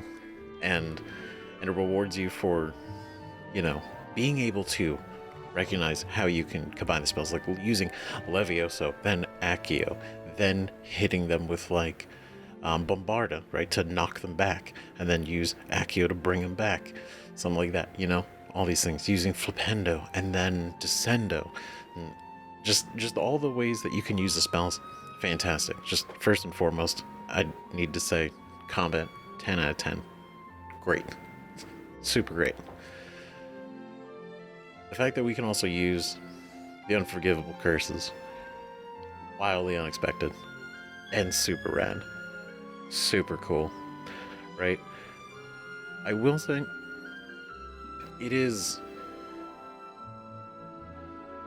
like, I get like it could have been messy if they did, but I get why they didn't. But like some kind of like not morality system, but using the curses, not good, very unforgivable. You're kind of using them, and there's not really any drawback other than, like, your own personal, as the player, your own morality, right? Like you could use the unforgivable curses on everybody, everywhere. Like all the poachers and the trolls and just like everything, you can use these on them, and the goblins too. And it's kind of like nobody really worries. Nobody in like the local village sees you doing it, and they're like, they scream and run away. You know, I'm not saying like they have to send out the the cops, right? Like a 5-star chase, but you know, like there's I don't know, I guess having some sort of meter, something, you know, like using those kind of spells. Maybe not like a reputation. I don't know like the word to use, but like something to make the weight of actually using the curses a little bit heavier, other than just, you're told they're bad, and you know you shouldn't use them, but if you use them, there's not really anything bad about using them, honestly, right? And I know we could have gotten Avada Kedavra from Sebastian, but I chose the dialogue option when he used it on his uncle, and it was the options for everybody should know how to cast that spell, nobody should know how to cast that spell, and I picked nobody, right? And I know if I would have picked everybody, he probably could have taught it to us, because it remained long. It was the only one we didn't know. It was the only curse we didn't learn. And you know, I'm sure it would have been really cool to run around and have.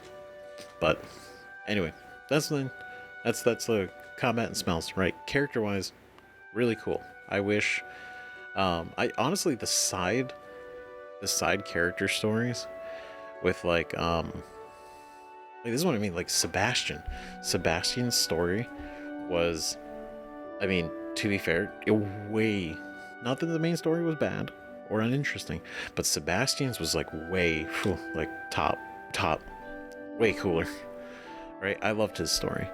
I loved everything, all our interactions with him. I honestly just wish there was more to it, and there was a lot, right?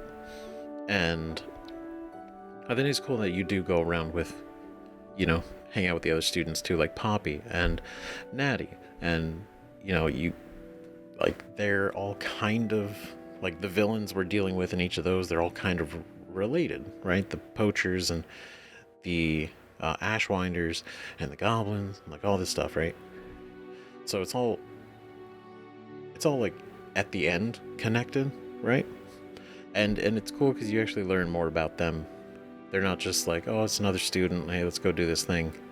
They feel like people, which was surprising and really cool that they went that amount of that they actually went to flesh them out as characters, right? And then even some of the side characters that you meet doing some of the little side quests for some of them throughout the school, right? And like Huffskeen Dunkeen, right? Like just something small like that. The guy, like, we do like almost no interaction with this dude.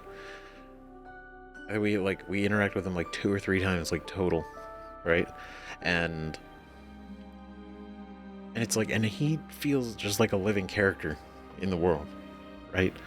And the fact that you can talk to the teachers, not just about like learning new abilities, but like you can actually have full-on discussions with them about like what got them into, their field and how they got into their interests and stuff like that. And like Madame Kagawa, talking about her and why she's into Quidditch and why she's like fighting so hard to get Quidditch, this year happening. And it's just like, oh, it's like her and her friend were actually trying out for a Quidditch team, and it was just really cool. It was really cool. It's cool, right? We got to do that with a lot of the teachers, and so like interact with a lot of the people was really cool, right? I wish we got more time with Anne, right? And I feel like it would have been cool. Not that it would have made him less of a dick, but having more time to really see and interact with Solomon. Because it's like, he doesn't want to cure. It's not that he doesn't want to cure Anne, it's like he's not trying, right? He just accepts like, oh, she's cursed, there's nothing we can do, it is what it is. But it's like, well, why? You were an Auror. Where's your drive for, where's your drive for this? This, if anything, I feel like this would be something, right? But it just comes off like he never wanted kids. He's stuck with kids. He's dealing with them. They're not listening to him, or one of them isn't. It's just a whole weird thing. And so, I guess like seeing more into the mind of Solomon, right? That would have been interesting. And then I definitely would have liked to see more stuff about Isadora, right? More stuff from her perspective. Like, we got the one pensive memory, which is like, okay, cool. But it would have been cool to have like multiple, because we only saw the one, right? Or to be able to talk to her at least, right? If she had like a portrait or something, And then maybe you get the choice to destroy her portrait or not, right? After learning everything that you've seen from the Keepers and all that. I don't know. And then I'm hoping this isn't the end for Sebastian, right? Our boy Sebastian. I hope this isn't the last time we see him. Now, no clue if this game will ever get a sequel, right? It doesn't.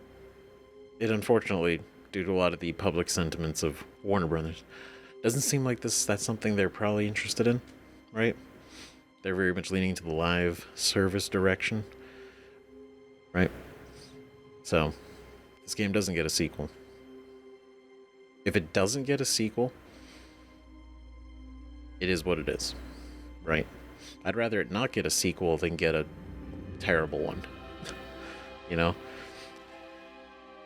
So, if they do a sequel, right? That's a really good opportunity to, I mean, you could totally just like age up the characters, your character specifically, right? Your character, the friends, basically,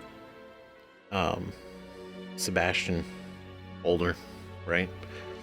Like all this, and he'd come back and it'd be more stuff. Like, it'd just be interesting. That's my whole point. But I still think it's weird with the trials, right? Because even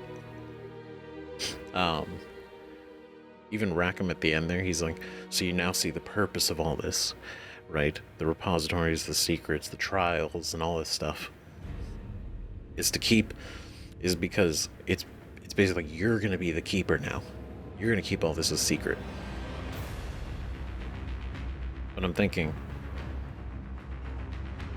I still feel weird, I guess, about the trials, because I'm not sure too much what they wanted us to get out of it, aside from the memory at the end, because the first two trials were very much like, you know,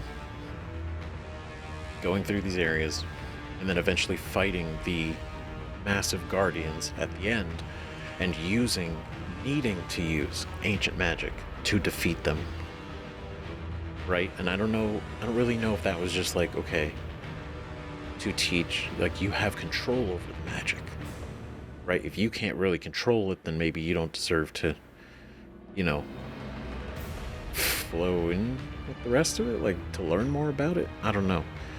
And then Neves with the Deathly Hollows, that was great. Super cool.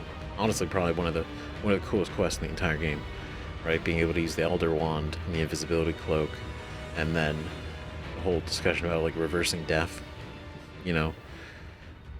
And then even Neve said it at the end, right? She's like, just because, like, light can't exist without dark and all that, and just because you can remove the darkness doesn't mean you should. And it's like, great lesson, good lesson, phenomenal lesson.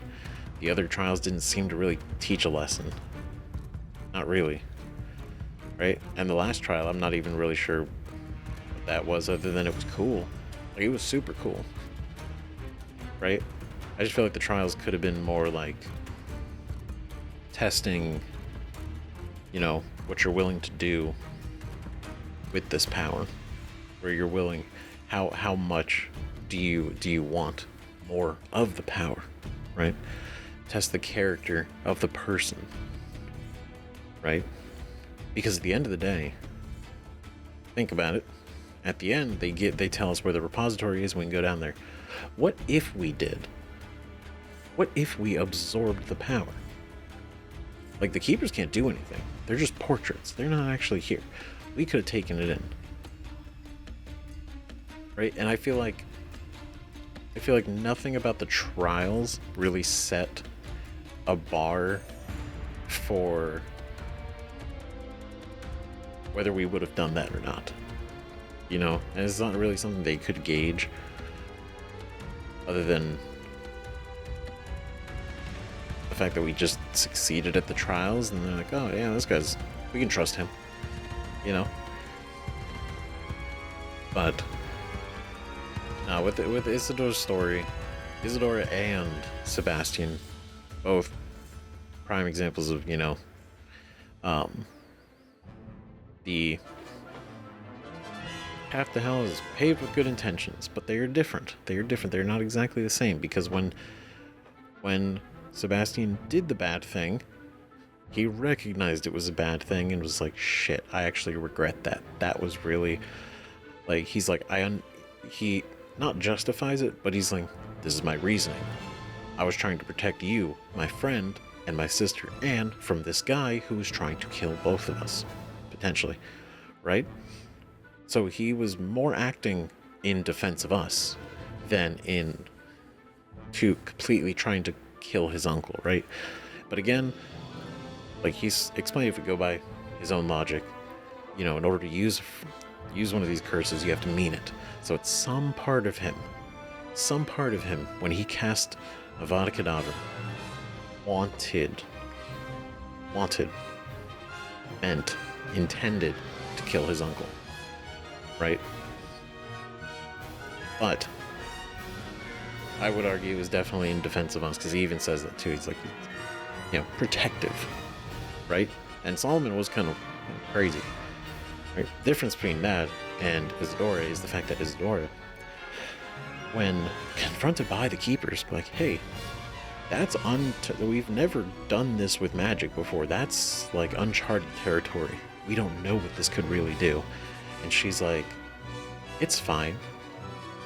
I've been practicing this. I know what I'm doing.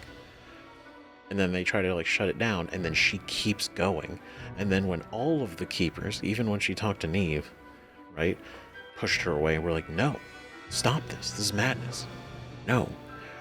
She just went in secret and kept doing it. Like she didn't in any way recognize what she was doing was bad. Right? So even though she was doing a good thing in her mind, right? She's doing a good thing by removing people's pain. She did not stop. Even when shown and explained the potentially irreversible damage that she's doing to all these people. Right? Especially because she went around the world too. So it's like, how many other people out there, how many students at the school did she already get to before they confronted her? How many people did she do this to everywhere? Right? And then there was no fixing her father. Right? Like, it's crazy. And then just having a big, massive ball of emotion compressed. Right? There's just no way probably to redistribute that, and destroying it would probably be horribly dangerous, because we don't even know. Like, we just saw briefly at the end of the boss fight, right? Like, the whole cavern was like falling apart. Like, if we tried to destroy that, could that just like destroy the school? Could it create just like a massive sinkhole and the whole thing collapse? Like, it could be a bad thing. So the options were either absorb it all or to protect it. And we're going to protect it, right? But we're going to do better than the Keepers did.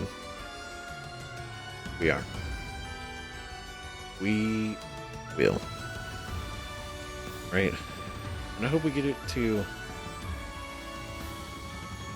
I don't know, it'd be nice to, I don't know, say something to Sebastian. Because literally, we last talked to him in the Undercroft, and we just haven't seen him since. And I can't imagine the feelings he's going through. Right? In general. Let alone the fact that he's going to go on trial soon with the Ministry. That's stressful. Obviously it is, right? They're going to literally decide if he goes to prison, or I don't know if they... execution? I don't know. It'd be wild to execute a kid. It'd be crazy. Shit. But either way, right? Gameplay, fantastic. Characters, really cool. Really cool. Storylines, really neat. The main storyline is... it's not too bad. I feel like it ended really quickly, though. Right? Like, the second we went down to the final repository, we were kind of running through. We had to fight a couple of trolls and some goblins and stuff on the way, right? But then the teachers showed up, which was cool. It was cool, right? And they were kind of like helping us, you know, get through to Ranrok. But then when we finally confronted Ranrok, like, it was him.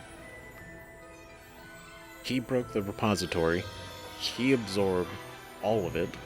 Turned into a dragon. Weirdly. I'm over here like prepping all the gear with like goblin stuff. Right, goblin resistance. And he turns into a dragon at the end of the game. What the fuck? Right? And I'm just like, why did he turn into a dragon? Did he choose that?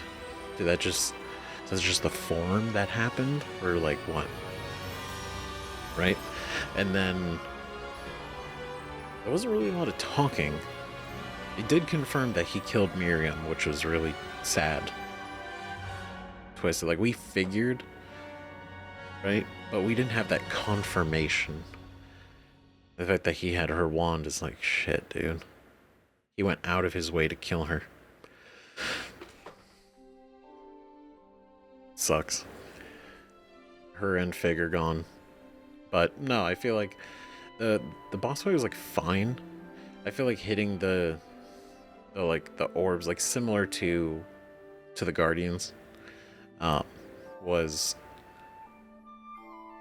like neat, but I was kind of hoping like maybe more of a, it doesn't even need to be like complex, more just like an involved boss fight, because it really was just like hitting those, and then he would become vulnerable, and then we just like pepper him until we have to do it again, and kind of just like dodge his attacks, and he didn't really have too many.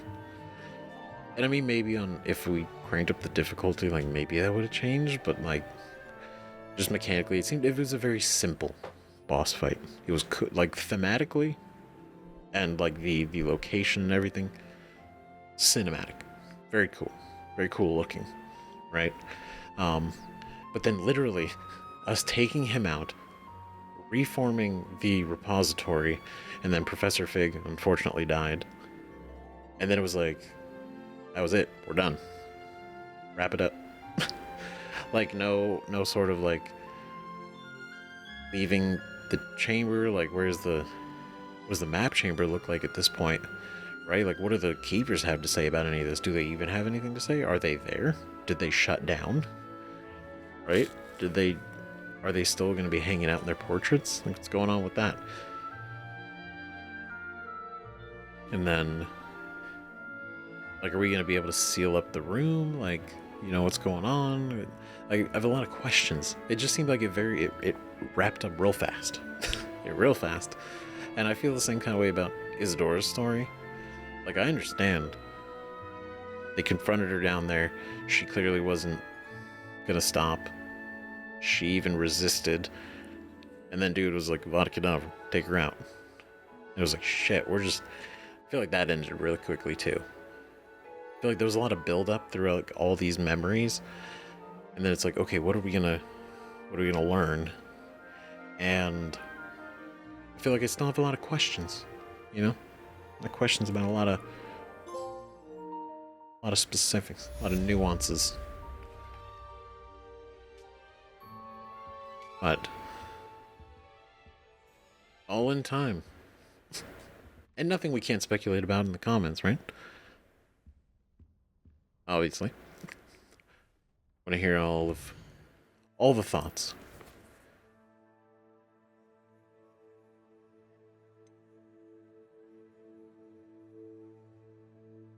Oh. Well, I guess that's gone.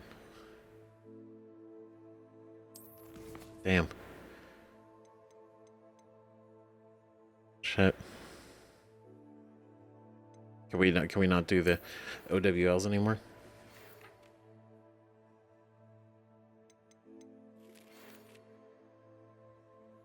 Gosh, just the first line. I've not forgotten about our library adventure. Had you fare? If you're keen for some illicit spell practice, meet me outside the Defense Against Dark Arts classroom. I know a discreet place near there. And then he's like, oh, my sister Anne, you know, oh, you know, damn. Shit. But, no, I think overall, I may have, like, they're not even dislikes. I don't even dislike anything about this game.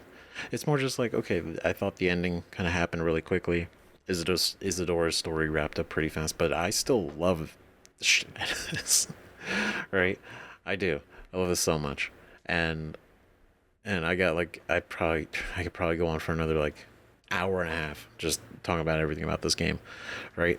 The fact that you can change the gear appearances, and that the gear seems to actually matter, right? Which is fantastic. The fact that you can customize so much, like the wand handle, your flying mount, and your broom. It's cool. It's very cool. And the talent system, and now, right, when this came out, you couldn't. But the fact that you can go in here now and you can reset them, right? So you can redo like a full redo where all your points are at, right? Which is rad. Super cool, right? And then the fact that like the talents, majority of them seem to actually like matter, which is cool. Which I feel like a lot of games don't really do sometimes. Right? Like you go in here. Bombarda creates an area of effect explosion. That's cool. That's cool. Right? Defendo can strike additional targets. This creates an AoE. So not just where you the initial hit for Incendio, but it creates a ring around you. That's awesome.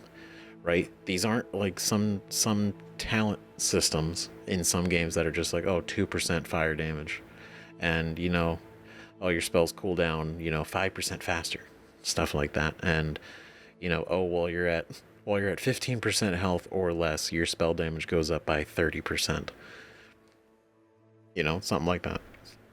It's like these fundamentally change how a lot of the spells actually act. Right? Accio pulling multiple enemies. You know. Leviosa. Like there's just it's cool. It's really cool. And the fact that you have a stealth spell, right? But then you also have invisibility potions, and they actually act differently. Like invisibility potions are like full invisibility. Right? Whereas disillusionment is mostly invisible. And you can still be seen, right, if you're kind of wandering like too much. But it's cool that there's both. And the potion making, the herbology, the whole room requirement as an entity is like so cool. Right? It's not just a room that you kind of go to and do some stuff, right? It is, but the fact that you have the vivariums and you can get beasts and you can rename all those beasts and you can specifically move them around to any area you want, and the fact that there are literally 4 vivariums, awesome, right? And you can go collect beasts, multiple beasts, so many, right? You can have like a whole place full of just like 8 unicorns, amazing. Right? And then the fact that you have the potion tables and the entire room is customizable, not just aesthetically, but where you place everything.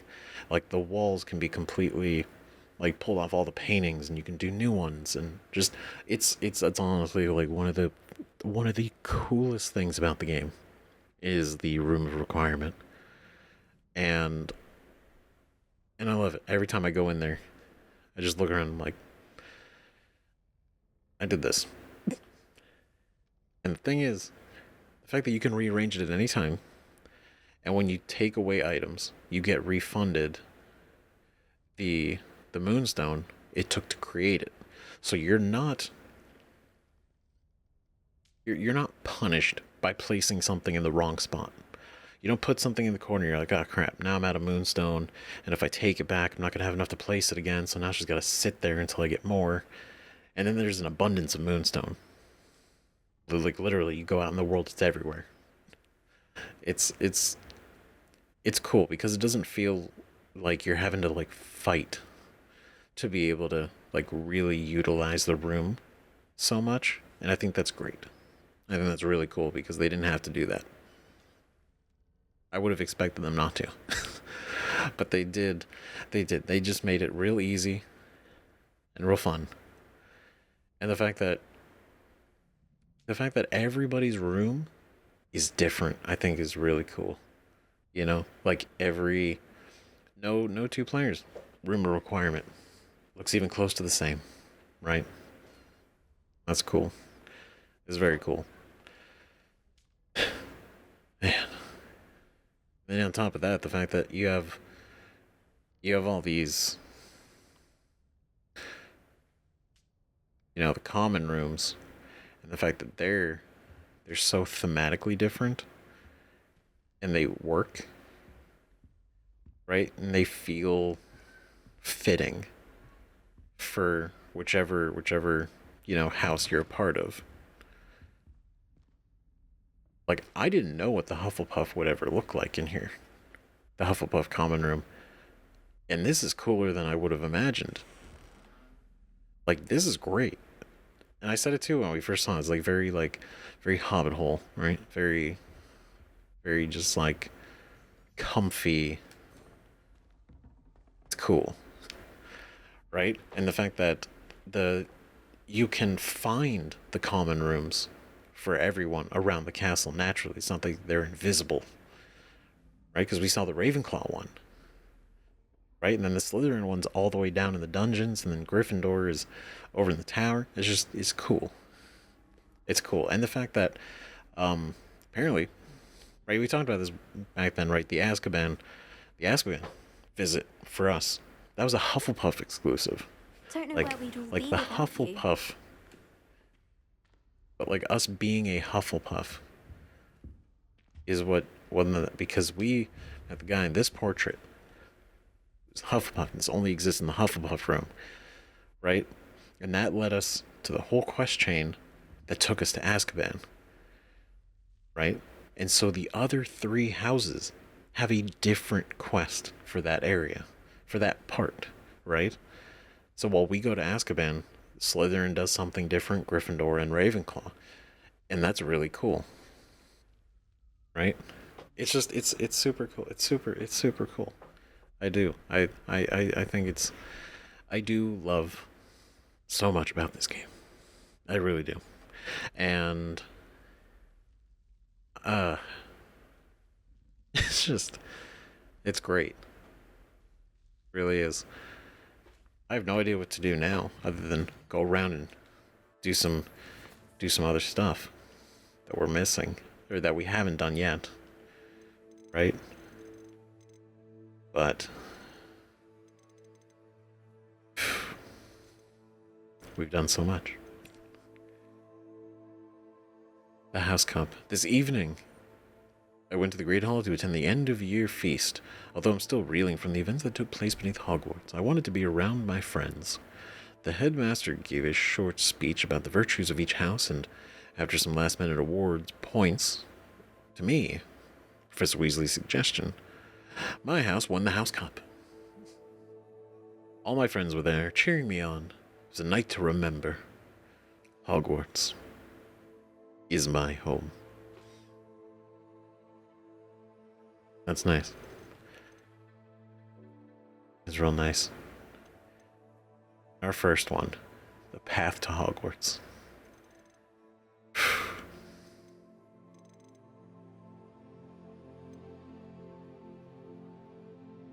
Crazy. Because there is, I do wonder now, right? Because we had the other main quest, which was to complete our field guide. Right? We had to complete our field guide. But the quest isn't there anymore. So was that something that I had to do before doing the House Cup thing? 'Cause I did a separate save. So that in case we got to a point where we couldn't go back, right? So maybe that's something we have to do. But I'll look into it, figure it out. Because I'm not sure what to do next. Maybe there's more. We're probably gonna do another episode, like a post-game, post-story. But as far as this one's concerned, as far as this episode is concerned, we completed it. We finished the story.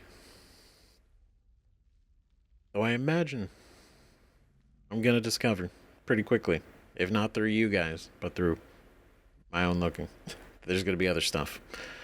So I think for now, this is it. This is the end of Hogwarts Legacy, of our journey. right? Our journey through the story and our adventure here. And whether or not there is a follow-up episode to this, I appreciate every single one of you that watched since the beginning, came in recently, whether you came in the middle, you returned when we were here at episode 3, or you're just finding this now.